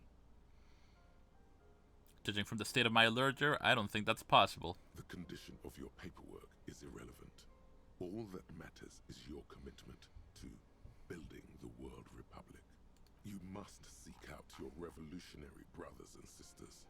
Find out how much communism they've built. Then, together, maybe you'll be able to build as much as 0.0002% of communism. But it won't be easy. Decades of persecution by coalition authorities have driven the remaining communists of Martinaise underground. They live underground. These communists aren't men. They're mole people. Will they help me fire up Mazov's socialist sausage grinder? Just between us, you may want to lay off this grind up the bourgeoisie stuff. It's a bit off-putting, even to fellow communists. I don't know if I want to go searching for more people. Mole people. They're not mole people. They're your comrades in the eternal class struggle. It's your task to find and join them. But I'm part of the coalition authorities. Have I been persecuting commies this whole time? Possibly. If you have been, it's only because you're a double agent acting in furtherance of your long-term objectives. Listen to this. Do you really think you're the kind of person underground communists would entrust with a mission that requires such discretion? Probably. Regardless, what's past is past. You need to look forward to the work of building communism for all. How am I supposed to find them if they're hiding? Let your nose guide you, detective. You must mean my nose, as in my huge and highly functioning brain. No, we meant your nose, as in that swollen muck detector in the center of your face. It just happens to be perfectly calibrated for sensing communists. We really have no idea what they're talking about. There's no linkage between ideology and olfaction. What does communism smell like? Failure. Okay, but what does failure smell like? It's a smell you know all too well. Simultaneously repulsive and yet darkly appealing. Musty with a sharp tang, but also a remnant of lost sweetness. Like a rotting mango that's been swaddled in a coat from your grandfather's attic. What you're smelling is your own body odor, of course. Nothing a shower and change of clothes couldn't fix. People sometimes complain there are no real communists left in Martinaise, but you can smell their presence. They're out there, waiting for you to join them. Incidentally, during the waning days of the anti-centennial revolution, a number of Revacholian communards constructed elaborate hideouts in abandoned root cellars, hollowed out tree trunks, and even residential sewage tanks. This latter phenomenon gave rise to the early anti-communist slogan, "The future's bright when you flush out the white." Alright, let's get organized. First, you'll have to locate the remaining communists in Martinaise. When you get near to someone with revolutionary potential, your nose will give you the signal to establish contact. Again, no, it won't. Any olfactory response you perceive will be strictly psychosomatic. You could also just look for more tangible evidence of communist activity. Images of Krasmazov and white antlers are usually a dead giveaway. Hang on, what will I do once I establish contact with my fellow commies? You'll discuss the monumental world historical task that lies before you. You'll engage in rigorous and spirited debates about Mazovian theory and practice. But mostly, you'll probably complain about other communists. Isn't that last part kind of counterproductive? Not at all. Complaining about other communists is one of the most important parts of being a communist. If you say so, Rhetoric. Alright, roll up my sleeves. Let's get to it. Here we go. Wake, brave worker. 'Tis no time for bed. Fight till there's no slaves below, and no masters o'erhead.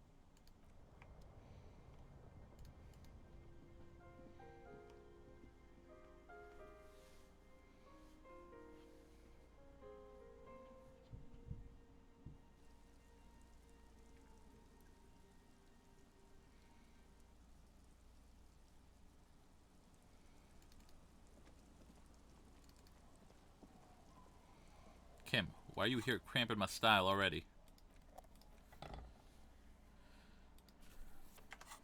Alright.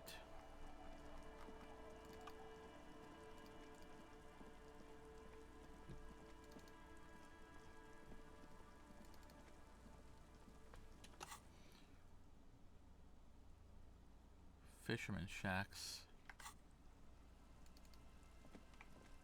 Oh, my drunk friends are gone.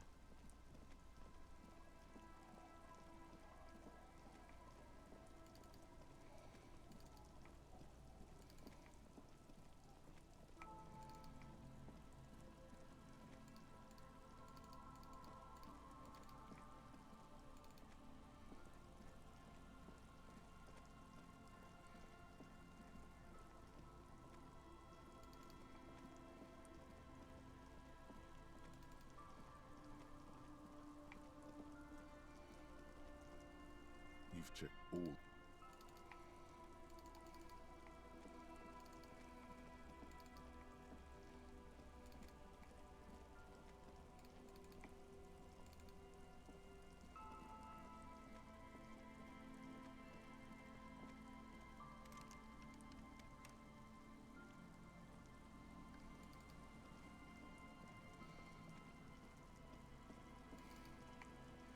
I have to find that little girl with the gloves.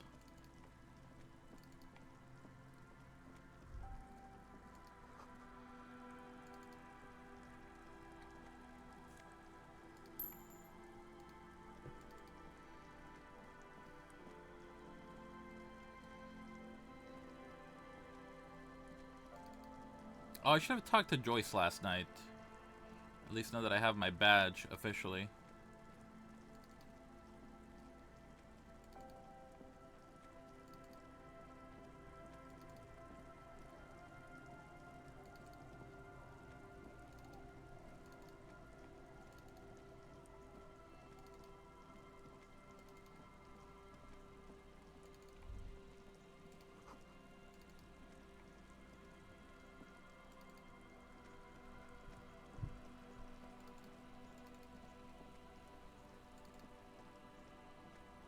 Is there anything on this big ass tree?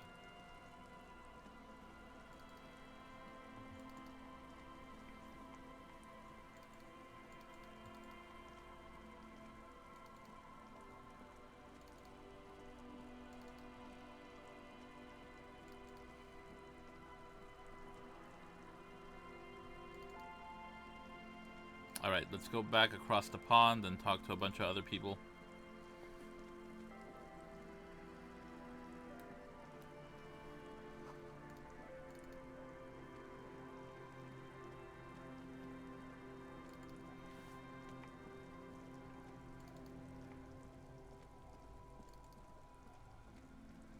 Oh, I can go in this house now.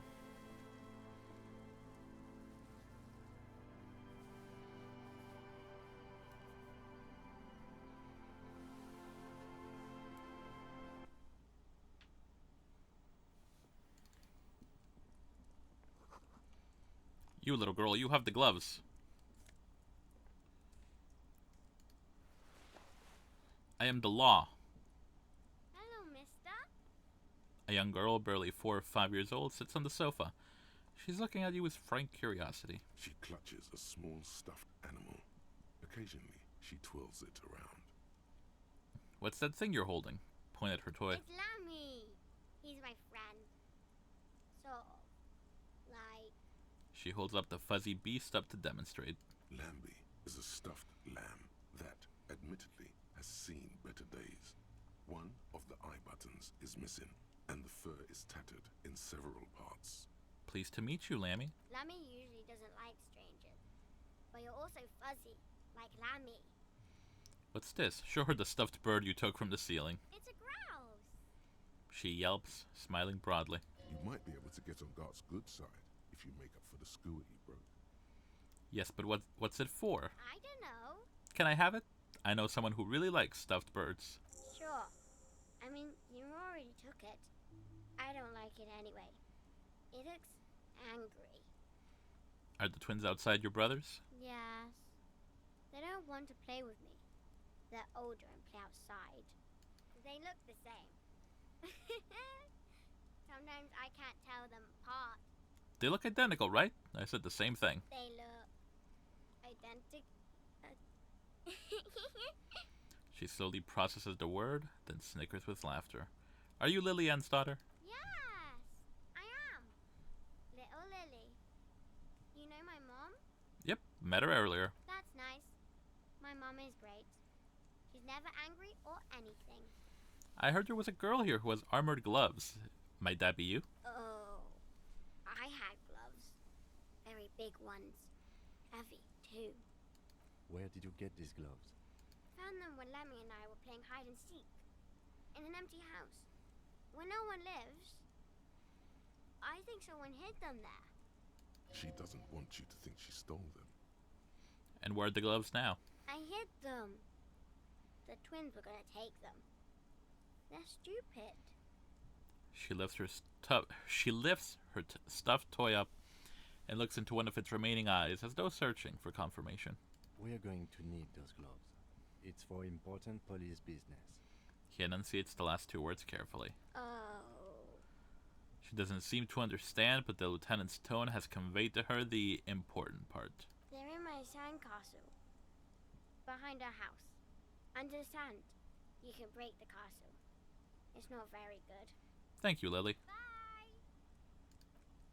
Lily's a good bean.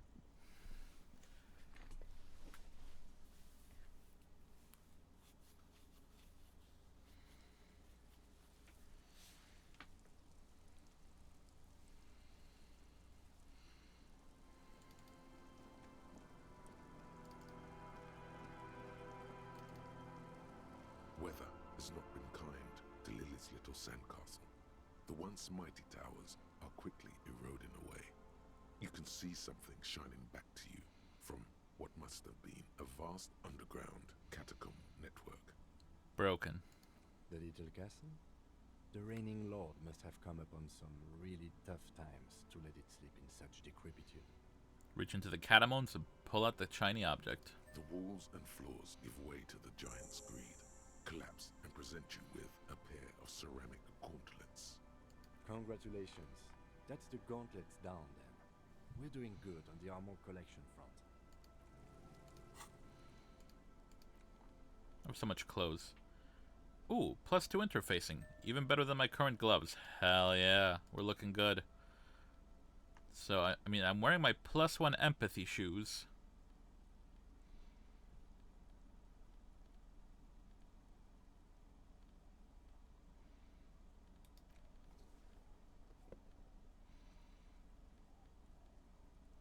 I'm wearing my Fallon pants. Yeah, they're pretty good. Yeah, I don't really have anything else for interfacing. Cool beans. Alright.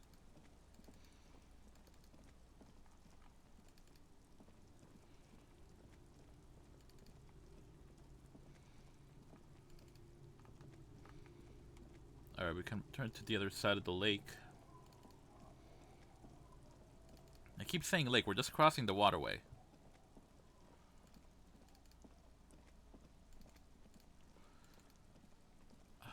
Alright, we're gonna turn in the quest to Everard.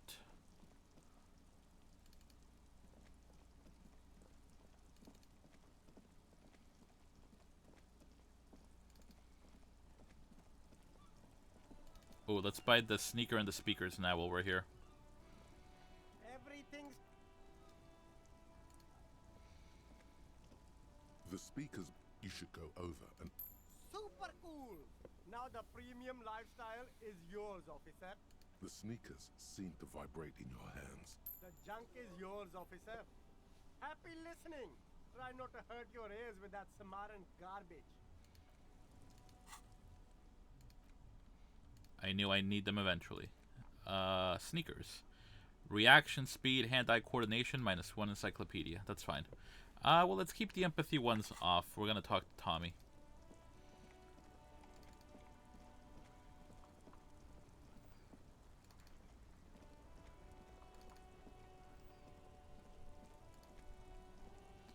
Oh, look. It's the cop who turned me into a bad person. Ease into it. You really are the law. Maybe the... Damn.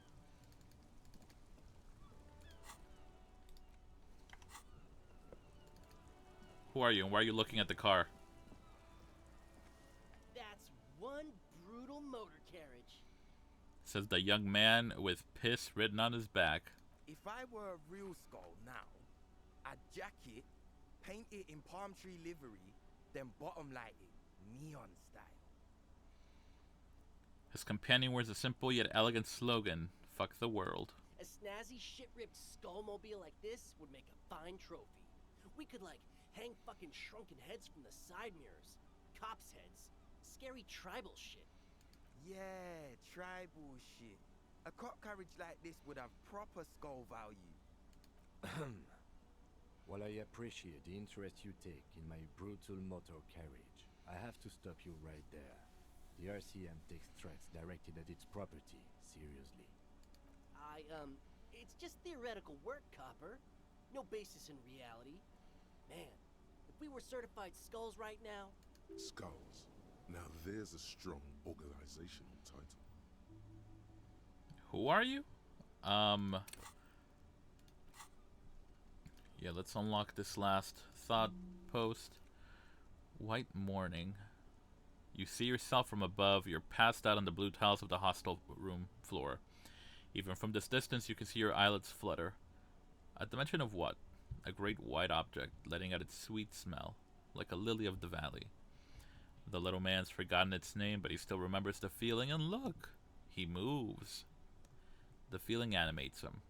He instinctively reaches out for the feeling's best friend, a bottle of Commodore Red.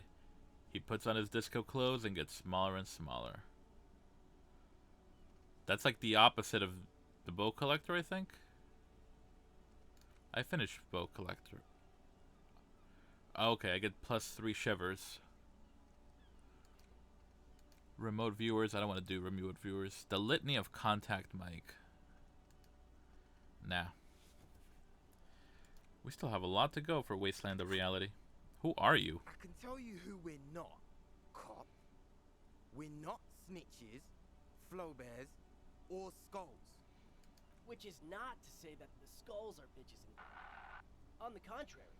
The part of this presentation you want to take home with you, Cop Man, is we're not part of the skulls yet. I'm confused by this presentation. Okay then, let's indulge in some intellectual exchange. These young men seem eager to share their beliefs. Who are the skulls? You don't know? What kind of cop are you? It's not a question. Don't get into it. I'm so glad you asked. The question was rhetorical. The skulls are the most vicious gang of the Besmertnay. Besmatine, or the Besmati, the Immortals, are West Revacholian crime syndicates. The nastiest bunch of psychos ever. Jacking carriages and getting into high-speed chases. Possessing an infinite amount of fuck-all swagger, infamous for their non-verbal modus operandi. Non-verbal ammo? If a skull spots you, he will pull out his dagger and stab you without saying a word. The lieutenant's voice is as calm as usual, a testament to the violence and death he's witnessed through the sight of his firearm. They usually occupy the burnt-out quarter in Jamrock, or you can find them loitering around their brightly painted bottom-lighted vehicles. I can't wait to become a skull. Bottom lights are wretched aggressive. Do you know anything about the murder that took place here? Murder? A man was hanged in the backyard of the Whirling in Rags. Yeah, sure. We'll gladly tell you everything we know about it. It was a man. Also, he was hanged. Don't fuck around. I am the law. Anything else? He was hanged from a tree. Yeah, I mean, duh. These punks don't know anything. Let's just move along. Hey, stop right there. How does one know anything? Ah, this sounds like epistemology. A field so occupied by thought that it begins to question thought itself. However, there is no way these young men could possibly be aware of her work. I know that you don't know shit. Exactly. How can one know shit? For example, how can one be sure that there truly is a body hanging behind a hostel? What if it's art? Or just a mere specter? Maybe it's true. The hanged man is merely a prop in a performance. We are the audience, and the artist is hiding somewhere in the dark. That could be the case, yes. A brilliant work of art. The lieutenant raises an eyebrow, but does not comment. What's with the jackets? What about them? Why does your jacket have piss written on the back? Well, first off, it's a statement and not necessarily something that characterizes me as a person, even though the statement has character. And I do like piss. Oh gosh. The word piss epitomizes the struggle taking place in the world. Things being defined as they seem, not as they are. And, I guess, It's also about communal spirit, the future, and truly appreciating our differences. Also, you've got to admit, it catches the eye.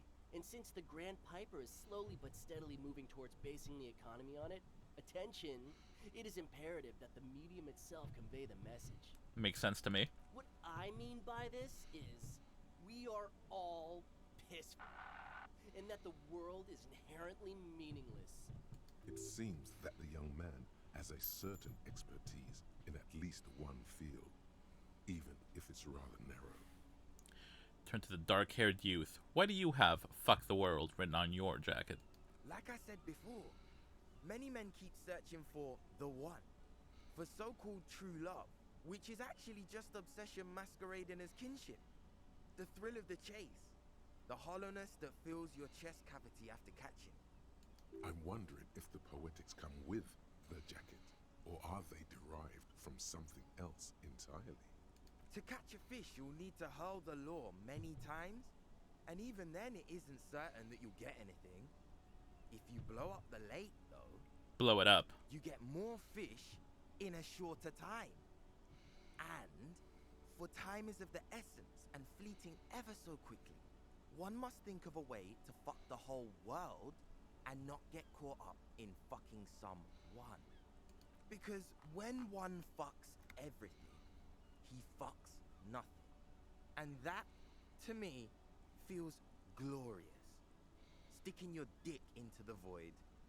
Hate to admit it, but in a weird way, he's got a point. Is it a coincidence that here we have two badass jackets and two badass cops? Hey, Kim. Yes? Do you think it's a coincidence? What is? There are two of us and two of those jackets. What are you implying? Which one would you wear? I'm not sure I understand you. Are you more of a piss or a fuck the world kind of guy? Neither. Come on, Kim, it's just a mental exercise. Fine. If only to end this discussion. Theoretically, if I were a juvenile delinquent, if I were to already be down that path, I think this is the stronger of the two. This game is so glorious. That works. I feel more like a fuck the world kind of guy. Seems about right, especially considering your heroic exit attempts. That's an origin story for a dynamic duo right there. So are we done here? Or you don't need us around for your secret whisper party, do you? Do you guys know Cindy the Skull? Oh yeah, Cindy's a right proper skull. The young man's eyes glaze over, his voice filled with longing. Yeah, a true artist of the future. Just like Arno van Eyck. By the way, if you see Cindy, give her our regards. For all their nihilistic posturing, these young men are not lacking in youthful idealism. Odd, there isn't a hint of hate in them. It's like they're pissed and fuck the world to some kind of moral obligation. The lieutenant on your left is unusually lenient toward them. Why aren't there more skulls in Martinez? The Union does their share of policing in Martinez, at least where gangs are concerned. That's why there isn't much organized crime around here. Apart from the unions themselves, of course. Don't you worry about that. We're gonna make up for the deficit. Yeah, we are. The young men exchange approving nods. Your rhetoric is confusing. Are you a part of the Skulls or not? We're not franchise skulls. Well, not yet. Once we get our name out there, we'll have a chance to join them. And what makes you think that the organization would accept you? Because we can be just as psycho and vicious. You'll see. Ah, you'll see for sure once we're in. It's the last thing you'll ever see before the void consumes you. Throw him off his game. Are you sure a Skull would say that? Well, yeah, I mean, we're only saying practice things for now, so we don't mean no harm to the Skulls brand, or to you. This is definitely something the Skulls would say, but we're not trying to encroach on the Skulls brand in any way. On the contrary, we're just here to market it. Why does a criminal gang need marketing? We think of it more like two franchises merging. You know, us two and the Skulls. I really feel like we would add more to the table. Spice things up here in Martinez, you know. Get the old machine of pain and suffering oiled up real good. I get what the skulls do, but what do you two do? Youth unemployment? Whatever, man. Work is for pussies. You wouldn't get it anyway. So you're just pretending to be as nasty and vicious as the skulls. Hey, we could be just as hard. Like pavement on top of pavement. Or a brick on top of another brick. I love that metaphor. Or a grave on top of a grave. These kids have the vocabulary, but might be missing a brain. Wouldn't a grave on top of a grave be just a big hole? What's hard about holes? Phrasing. I see you kid. Are you kids are into hypnotic dance music? Oh man, yeah. We're not fucking kids, man. Be wary of the abyss. His blonde friend adds ominously and points to his temple. Why? Probably because of how non-verbal their mode of operation is going to be. It's a threat. I just wanted to talk about music and now there's conflict all of a sudden. It's too much. A threat? Good. I like those. But I don't. In fact, I dislike them so much I'm willing to drag you boys back to the station just to calm myself down. Hey, there's no need for that.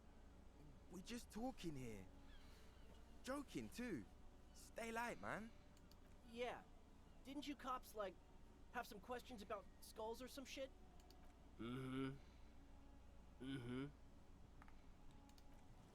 Let me equip all the Half-Light stuff. I'm gonna ask them for their jackets. What are my Half-Light items?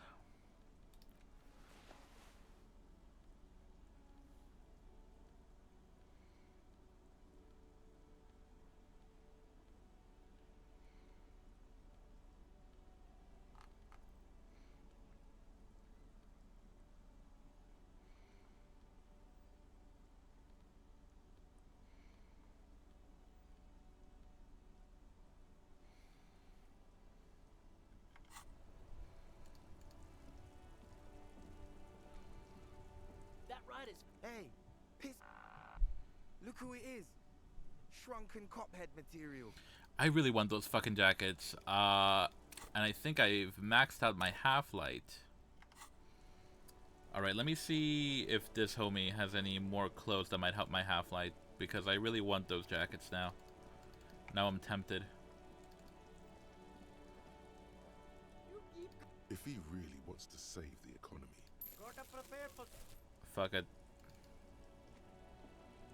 the shy. Stylish shades, huh? A good starter.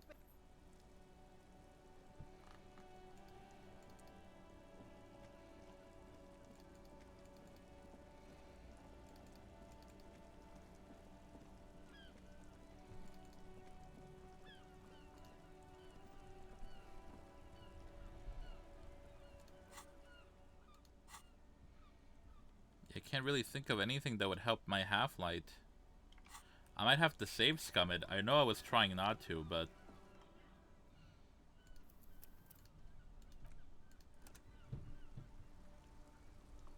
Alright, I really want those fucking jackets, even if I have to save scum it, so I apologize.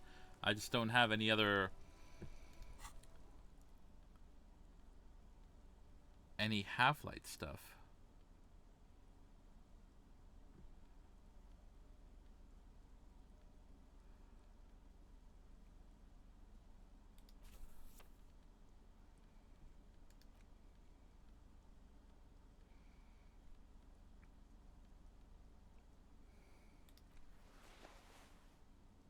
Rhetoric, empathy. Oh. My found jacket is Half-Light.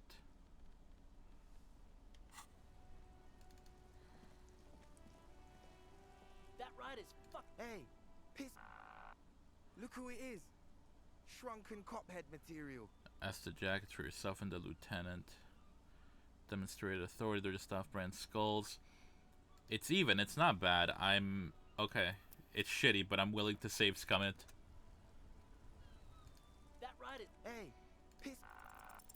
No, Hey. no. Don't ask anything. Be subtle and scary. The boys dream about being skulls. Use that. Wait, how? Suggest they're massive skulls. Come on. Boys, with those jackets, you're gonna be Skull Kings in no time. What? No! Skulls don't have kings. I think. And we're not even in yet. Yeah, man, keep your voice down. Skulls don't take it lightly when folks pretend to be them. We're not even prospects yet. Prospect must be a hierarchical term, probably in the lower end. Not even prospects and already aspiring to be kings? Wow, you boys are ambitious. Only prospects and already planning a coup in the skulls. You're destined to go far. He gets it. Passive-aggressive flattery. Shut the fuck up. Are you trying to get us killed?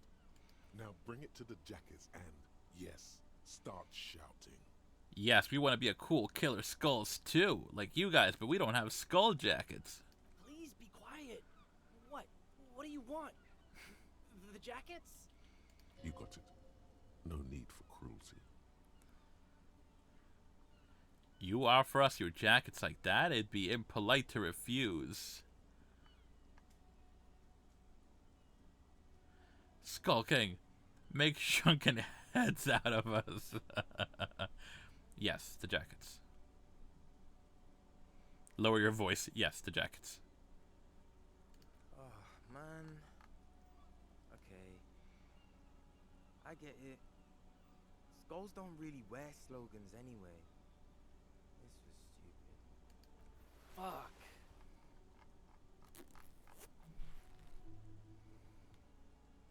The lieutenant watches the boys take their jackets off with mild amusement.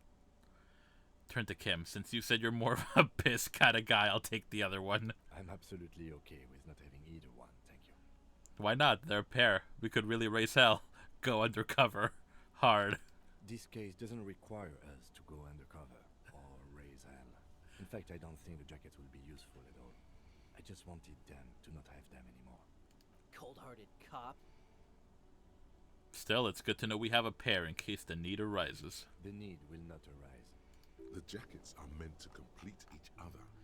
If a man was standing alone on a street corner with his written on his back, it'd just be an individual that has taken a liking to you, right?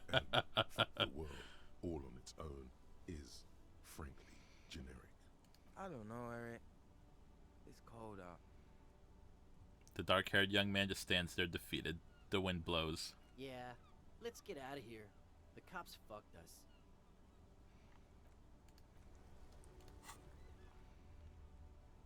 Half-light and rhetoric. Leather jacket. Fuck the world. +1 drama, -1 authority. Alright, we're gonna go talk to Everard, so let's put on all our authority clothes.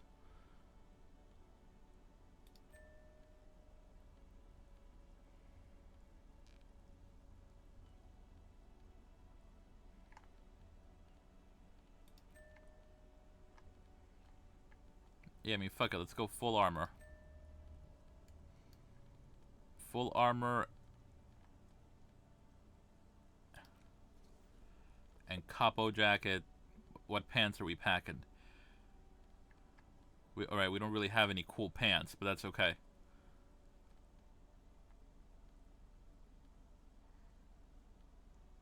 Yeah, I can live with this. We don't have our authority Dick Mullen hat, but that's fine. We have our logic hat. Alright. I can live with this. Oh, fuck, we gotta call the library. Yes? Hold still a second. Try to smell Kim. The lieutenant's posture becomes rigid and uncomfortable as you lean forward and sniff the area just above his shoulder blade. He smells like a man. A perfectly normal man. Strange. You're not getting any strong ideological whiffs from the lieutenant. Do you need something, detective? Nope, we're good. Alright then. A moment passes. The lieutenant glances at the sports watch on his wrist. Are you a fellow commie, Tommy? Oh, look. No, you're not. Damn it. I know you're not, 'cause you suck.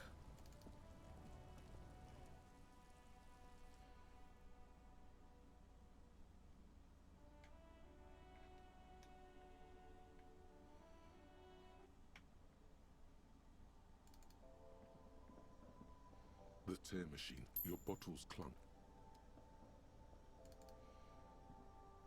A small cabinet on the wall is filled with very... Okay, here. I hope Saint Baptiste makes you feel better or something. Okay, here. I hope... Yep, I'm good. Thank you. Young cashier. I don't think she even has a name.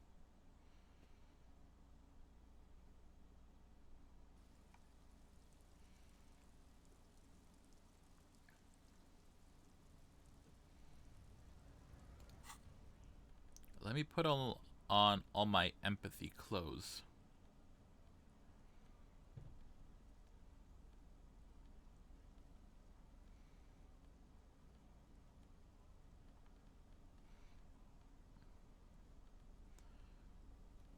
Or fuck it, let's go talk to him in the armor of his fallen comrade. There. Do you smell that? Smell what? Can you not detect that inimitable whiff of dissatisfaction and restlessness? That sense that the world is in need of dramatic, even violent, reordering? Close your eyes and take a deep breath. Can you smell it now? You inhale. The cilia along your olfactory epithelium tingle with excitement as they sift through the swirling morass of industrial odors. First come the smells of the agitated strikebreakers, layers of body oil and sweat, over-buttered meals pulled from bake-like lunch pails, the biting stench of lye soap. And then there's the slowly oxidizing metal gates, the scent of stale grease emanating from every crack. Everything in order, detective? I'm working on developing my political consciousness. You're developing your... You know what? I'll just leave you to it. Carry on, detective. It is a mark of the lieutenant's respect for you that he does not press you on this decidedly extracurricular errand. The lieutenant lacks your highly developed politico-olfactory cortex. The reek of communism is undeniable, and it's coming from that railing right there. You mean from mañana? Yes, now's your chance to establish contact. But be easy about it. Communists have been known to charge when startled.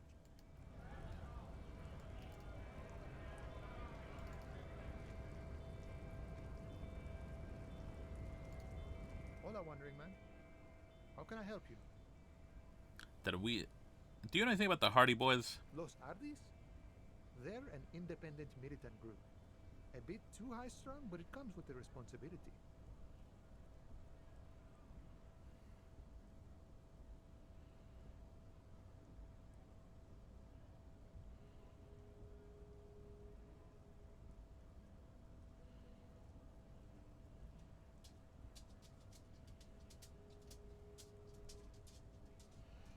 They're sort of like you.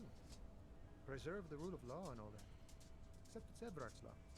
But really, they're just like you. Is he actually comparing you, an officer of the law, to some neighborhood vigilantes? Come on. He's just trying to keep the peace.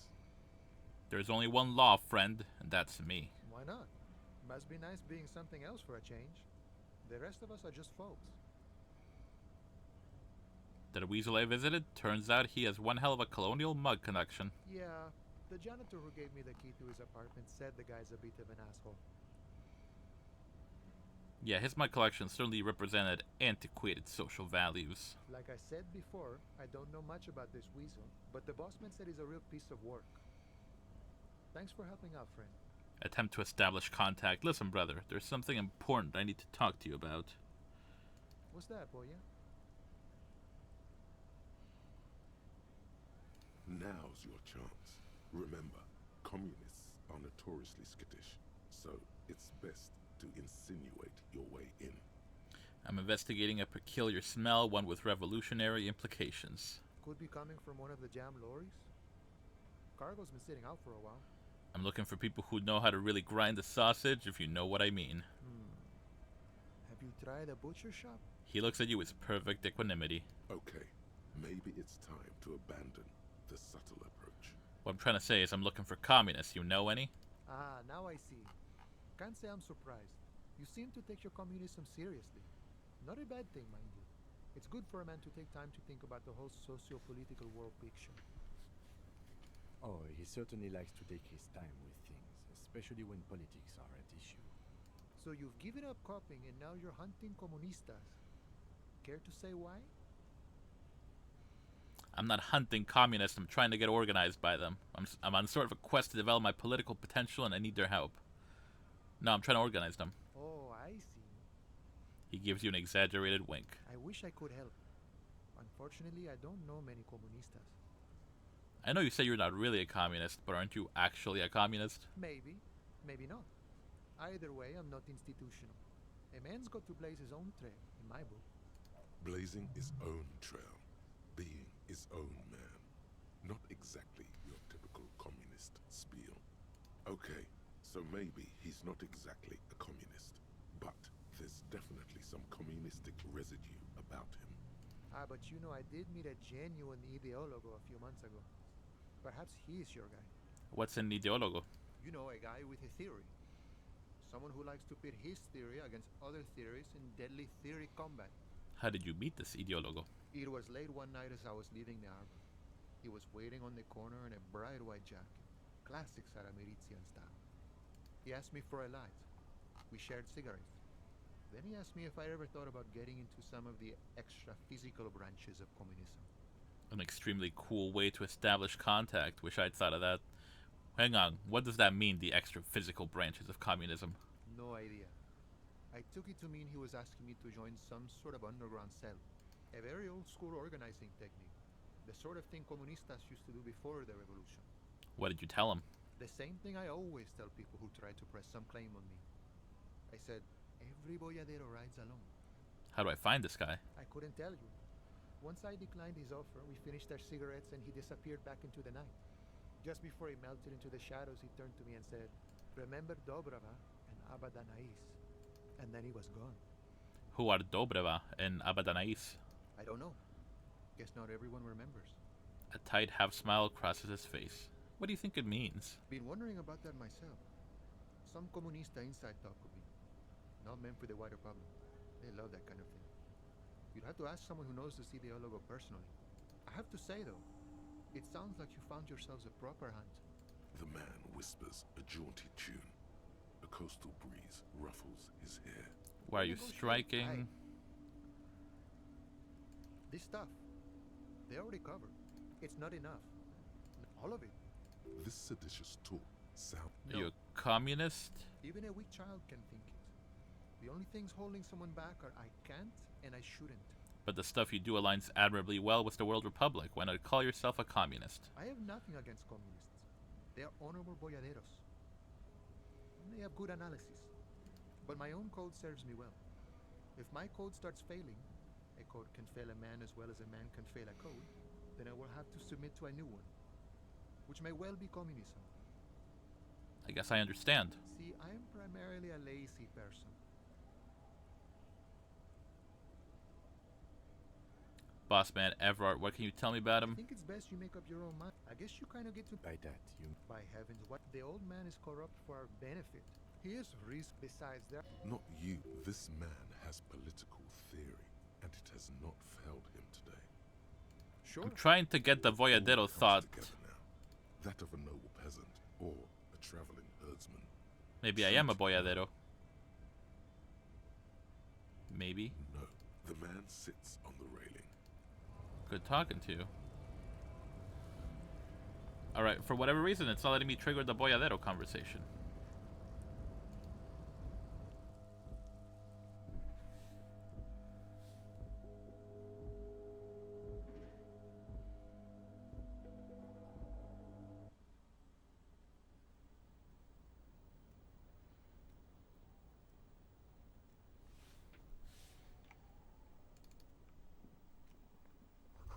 A giant ass print on the pillow and a pattern of coffee rings on the arm strings. Someone is habitually chilling next to the radio.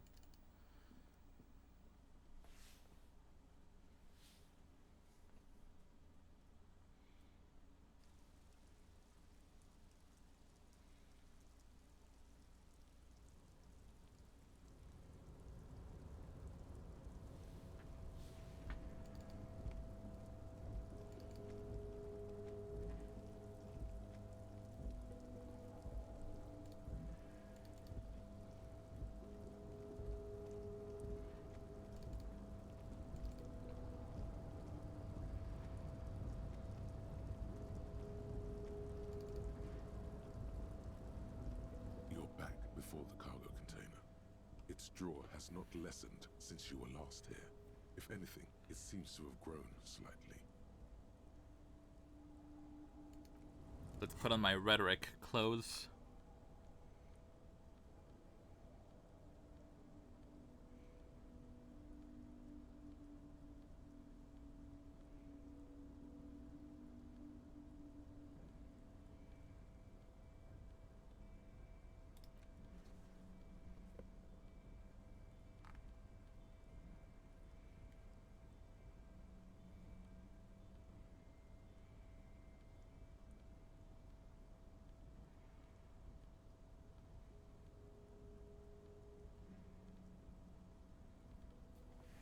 Alright, the only thing that changed was my shirt. You're back before the cargo container. Its draw has not lessened since you were last here. Fuck it, let's try. We can always try again later. As it's always been.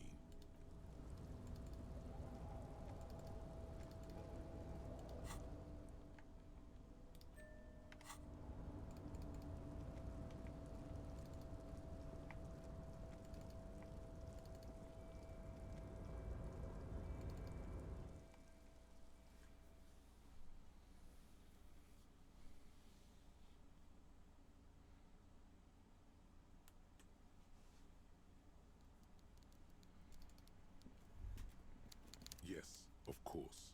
Now we're on the right track. Inhale. It smells like we're getting crates and pallets calling to mind. Vast stands of winter pines.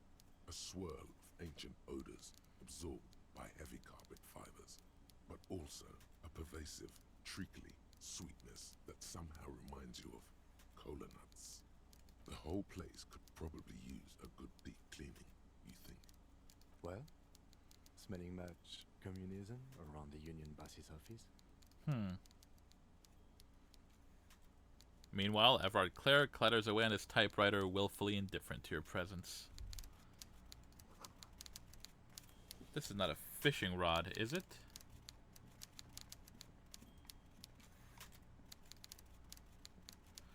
Mr. Dubois, I hear the meeting with Titus was a glowing success. That's such a relief. Titus can be a handful sometimes. Now, what can Everard Clare do for you today?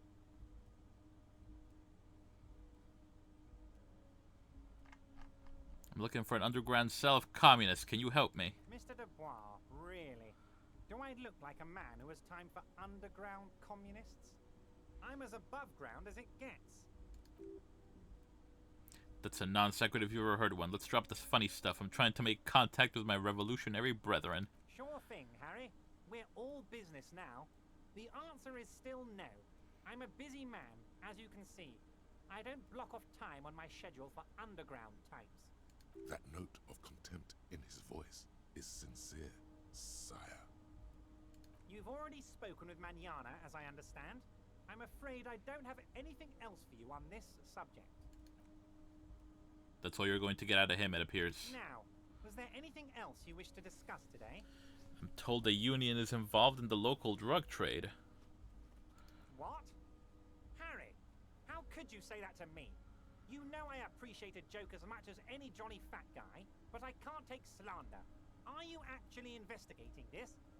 The reaction appears to be sincere, but it's impossible to tell with this guy, honestly. I am, as a superstar. You've hurt me, Harry. Me, a friend. But you know what? I trust you, like I trust all my friends. And I know you'll never talk to me about this again, because you don't want to wound me. So do what you want, and let's change the subject. He's hiding his real reaction beneath courtesy. Thank you for your understanding. We will continue to do what we must. You too, Lieutenant. You know, I like you, but you never were my favorite. I'm a Harry guy. I'm Team Harry. None taken. Did we have anything else to do here, Harry? Turns out the strikers were being served an alcoholic brew. I stopped this madness. I don't know what that means, Harry, but I love it. I love your initiative. Knowing you're out there keeping things running lets me focus on the big picture stuff. Don't even tell me what was going on. Alcoholic brew? Stronger? Stopped it? Strike? I'm just gonna let you surprise me, Harry. I've just finished investigating the local drug trade. Wait, it's done. I mailed the signatures you asked me to mail. The Golden Boy returns once more. Wonderful. Simply wonderful, Harry. Of course. I already knew this. My friend, the mailman, confirms the letter is on its way. You've done a great thing today. You've given the children of Martinez a future and proven to be a true man of the left. I can finally trust you now. You're in my inner circle. You too, Mr. Kitsuragi. We can talk about anything. The strike, the murder, your lost gun, nothing is off the table. Hear that? You did it the honest way. You got the real signatures, and now he's happy. Well done. I don't know. Your dirty forgery fingers aren't sure if playing this one straight was the right thing to do. We would have preferred trickery, but the choice was yours, sire. As always. You are the liege, and you're in. Did you order the hangman killed? I did not, Harry. Although I am very, very glad he's dead. What do you gain from him being dead? Why, a war, of course. And what do you have to gain from a war? Victory, Mr. Kitsuragi. I have victory to gain. We are going to start a war with the Wild Pines group and win before they even realize there is a war. Have you heard what two giant Ceres hornets can do to an entire colony of bees? They destroy it. I have. It's a great story, Harry. Did you also know how the bee colony kills the giant hornet? They swarm and blanket it entirely until it suffers a massive heat stroke and dies. He crosses his hands contently, thinking of the interior temperature of the wasp rising. Harry, we outnumber them 1,500 to 1, and that's just Martinez. With all the unions in Revachol, and with public opinion on our side, we can hold off 2 men, or 15 men, or even 50 men. The more they send, the worse it's going to look for them. They made a huge mistake hiring those guys. No one likes foreign mercenaries. The leftists hate them, the fascists hate them, even the moralists think they're in bad taste. How is this connected to the strike? Harry, there is no strike, only war. Class war. Or, in business terms, a dawn raid. Or wait. Is that when you still pay them something? Because we won't do that. We're not going to give nothing. We're going to take Terminal B away from them. The roads, the gates, the containers, that big crane, even the damn coffee maker. We're going to take all of it for the people, and fuck Wild Pines. The word fuck rings like a gunshot from his mouth. He doesn't swear often. So that's why you haven't let Joyce in? Yes. It's also why I let that midget Gaumont go. He's too nice. I can't put him through this. Plus, he knows how to get in here. That woman can't tell her tits from her arsehole. She has no chance. What? Tits from her arsehole. It's a local saying. Actually, no, it's not.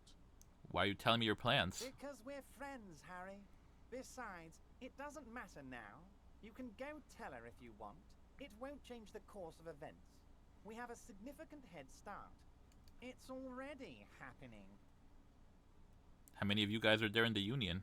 2,372. Plus yours truly, of course. 2,373 is a sizable contingent for a labor organization in Revachol. And they're all well motivated. At least the ones you've seen. What do I want to put this in?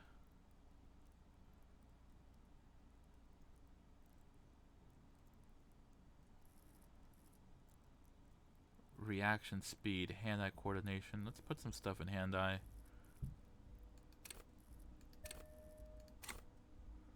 The signatures I got. I know you plan to force them out with the construction noise. Harry, by now you should know I would never do anything tricky like that. However, if the construction noise and limited street access makes some people consider moving, well, let's just say there'll be freshly renovated buildings near the roundabout where those poor people can finally enjoy a significant uptick in quality of life. I'm talking real affordable workers' palaces. So the village is doomed. The lieutenant says grimly. You were there. You saw the place. A wasteland. There's nothing left. But mark my words, officers. We are going to reset it. Reset. I have big plans for Martinez. And they do not include humans living in those pig sheds on the coast. That land will be used for municipal buildings and commerce. What do you mean? Harry, imagine a youth centre supermarket church complex. Employing hundreds, no, thousands of people. The coast will be lit up with enterprise and life. All those ruins out there turned into low-income housing. Harry, enough is enough. We're taking this district back. The war was 50 years ago, for God's sake. It's time to move on. Low-income housing? Even if part of this is true, then why not? I accept your salute, Harry. All of it is true. I've got the centre, I've got room for a retail complex, and in 4 years I'll get the church too. The wheels are turning, Harry. The wheels of progress. This post-war limbo, I won't stand for it. There are kids practically playing with their own feces out there. It cannot go on. There is true indignation in his voice when he speaks about the state of things, and even a touch of pain. And then there will be a giant statue of him towering above it all. Wait, but will you erect a statue to yourself? I'm not a symbolist, Harry. I'm a realist. My statue will be Martinez rebuilt. 5-story building complexes, kids off speed, and landowners in a zone hating me. That will be my statue. And yours. We're doing this together. You would look nice as a statue. Sounds like you got this. You can rely on my vote. Yeah, he's doing something at least. Oh, I do, Harry. I really do. I'm gonna make the working man richer than Joyce Messier with that vote of yours. That's my job. Just like yours is to keep the peace. How are you going to fund your new independent harbor? Oh, you mean what sort of goods are going to be flowing through? How am I going to replace all the contacts we'll lose once the poo-poo hits the fan? The clients who'll ditch us? Harry, we've thought of everything. Clients would take a well-known multinational conglomerate over a local mobster any day. You can't possibly hope to continue like you have. Clients will leave en masse. Sure, some will go, but mark my words. The company will be unpleasantly surprised to see how many of them stay loyal to Martinez and to the new competitive contracts we can offer. With renewed zeal sparked by communal ownership, the men will be shipping those containers double time. You'll be surprised to see how fast things go without parasites latching on. We'll have our hands free to pursue bold, exotic new revenue streams. That's drugs. Drug trafficking. Drug trafficking? Don't be stupid, Mr. Kitsuragi. There are perfectly legal, 100% ethical chemical factories on the Samaran Isola. You don't need to be colonialist about it. All they do is produce components to keep the pharmaceutical industry running. That's people's health we're talking about. Old grannies, little babes, people with disabilities. That's just the top of the iceberg, though, isn't it? The company thinks transporting these chemicals in bulk looks bad, has bad optics, may be illegal in some countries. The Debarders Union, however, we're all about the large volume column. We're gonna transport the living daylights out of those materials, Harry. So your sick kid can get his Benefed, and your wacky uncle doesn't have to come off risperidone.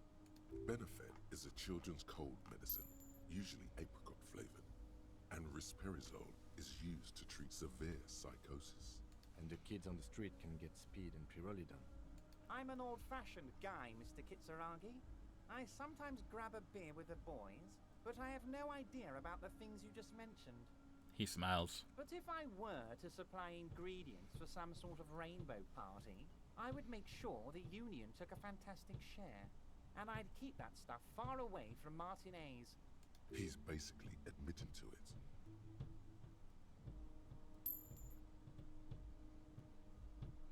Drugs are a no-go for me. I'll report this. I have to admit that's a well-put-together plan and far removed from you. It's also far removed from my men and the people of Martinez who've put their trust in me. Anyway, let's not focus on the sensationalism of the drug trade. This hypothetical drug trade is all anyone ever seems to be interested in. It would only be a small part of the harbor's turnover, just like the harbor is, but a small part of Martinez. Go on. Let's look at the big picture. Martinez as a whole. There are little girls out there with dreams of making music. Young mothers who want to start businesses. Models who want to walk catwalks and steel welders who want to weld steel. I'm gonna unite them all into one economic body. We're gonna incorporate this place to Kingdom Come. Everyone's gonna be in on the wealth, and everyone's gonna pull their weight. Let's keep focusing on the drug trade. He was almost admitting to it.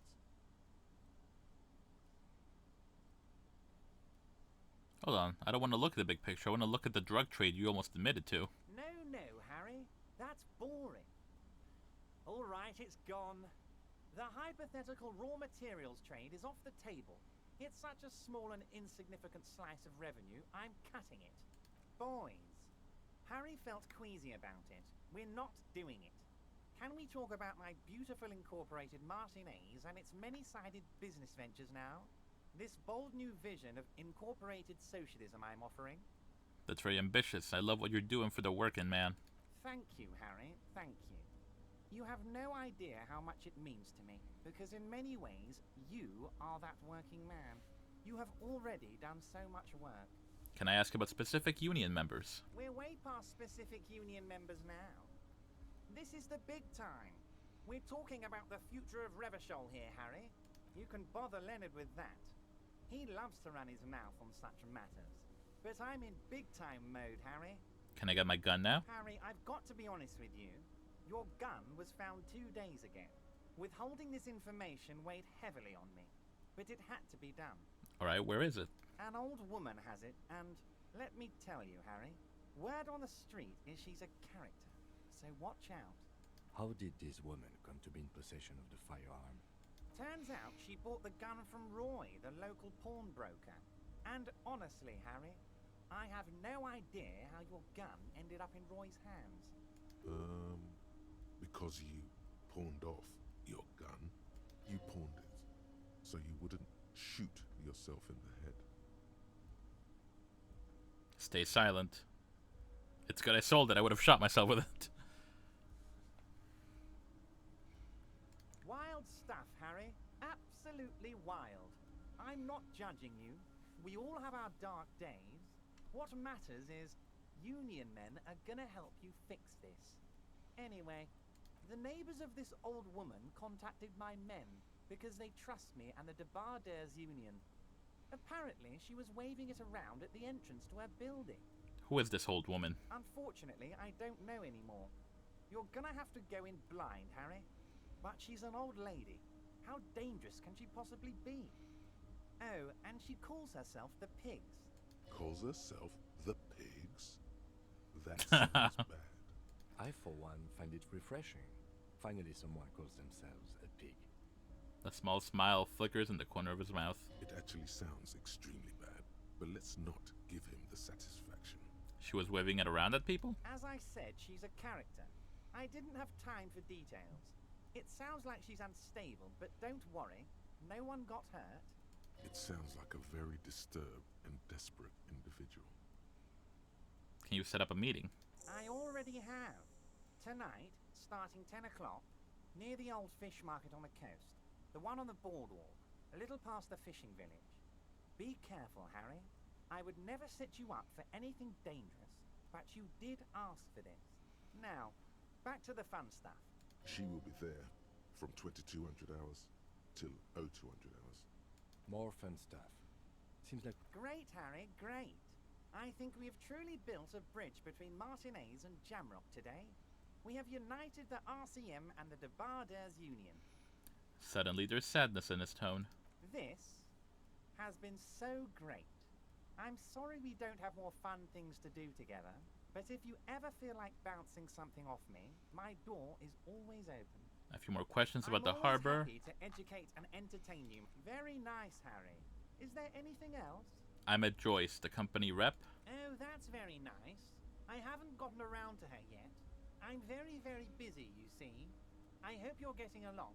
One thing I want to make very clear, Harry, is that this is not some kind of union versus corporation situation. Everyone is just pals here. Just pals? We're all trying to do what's best for Martinez. Don't feel like you can't cooperate with her because you and I are such good friends and I helped you get the body down.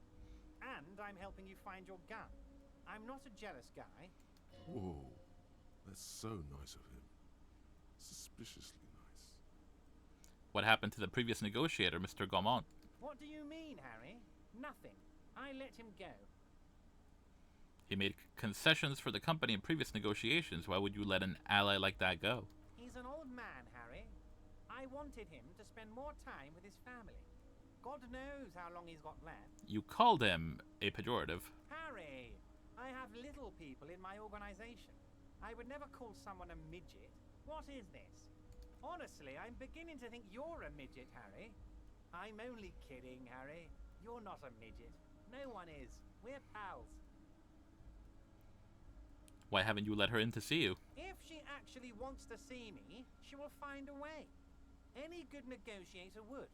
And I just don't have anything to discuss with a bad negotiator. It's a fortress. He knows she can't get in here. He doesn't want to see her. It's as simple as that. Joy seems to think the Union is lowballing her. Yes, yes. Low-balling, of course. This isn't a casino, Harry. Real people, real livelihoods are at stake here. But everything's a casino for those rich types. Joy said the previous Union leader vanished under suspicious circumstances. Vanished? Harry, the woman left her casserole in the oven and couldn't make it here in time for the voting. Oh, did I leave my casserole on? Better go home and check. The election can wait. When she got back, the whole thing was over. Wait, there was no mention of a casserole from Joyce. Funny, Joyce didn't mention any casserole. Harry, Harry, Harry. Do not fixate on this little matter. Maybe it was a rabbit stew, or a hairdryer, or an iron. The point is, her heart wasn't in it. Mine was. That much is true. His heart truly is in it. Though you wouldn't think so by looking at him. This particular brand of humor he has, it makes for a fine distraction. If it's spilled blood you're looking for, then there certainly isn't any in his expression or demeanor now. Are you sure? I find it a little odd. I'm just a nice guy, Harry. I wouldn't be where I am now if I wasn't nice. Politics is all about emotions, and I want you to have positive emotions when you think of me. I told Joyce that I met you. It's perfectly okay. Even if you've told her everything we've talked about, it's absolutely fine. He seems happy about the prospect of you telling Joyce about your conversations. It sounds like you want me to tell her about our conversations. No, no, Harry. I'm perfectly neutral and 100% for transparency. I know people say a lot of bad things about the Debarders Union, but we are actually squeaky clean. Yes, he really doesn't seem to mind. The lieutenant seems incredulous. Sure, he thinks. It's about transparency. Let's talk about something else. Of course, Harry. Let me just assure you one more time. It's perfectly okay to share anything we discuss here with this Joyce. This is a completely transparent organization. I have no interest in what she is doing, but I myself have nothing to hide. Your business is your business, and I respect your privacy. Just remember, none of this is secret. Tell her about all of it. My brother's picture, my singing swordfish clock. Tell her how overweight I am and how I'm helping you find your lost gun. Tell her about everything. Everett doesn't mind.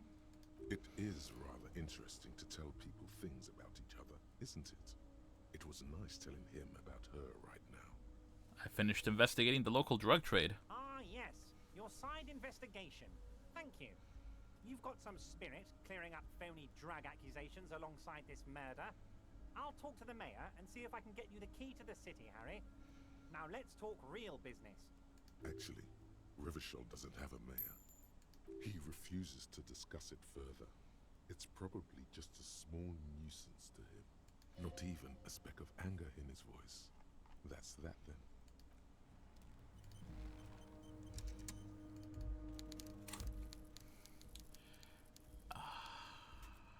What else are we putting points into?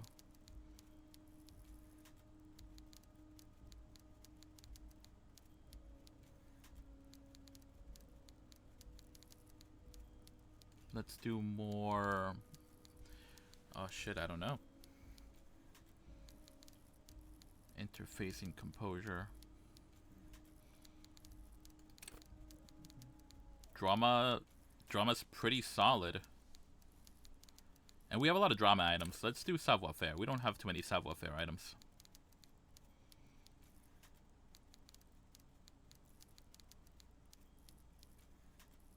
Or let's do hand dye so we can shave.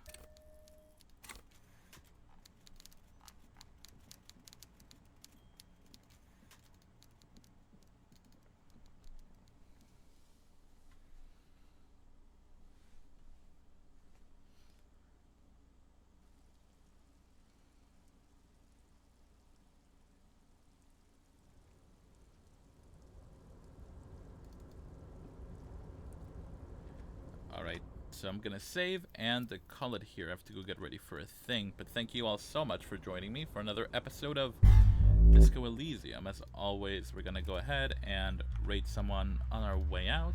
Let me just take a gander at who's online.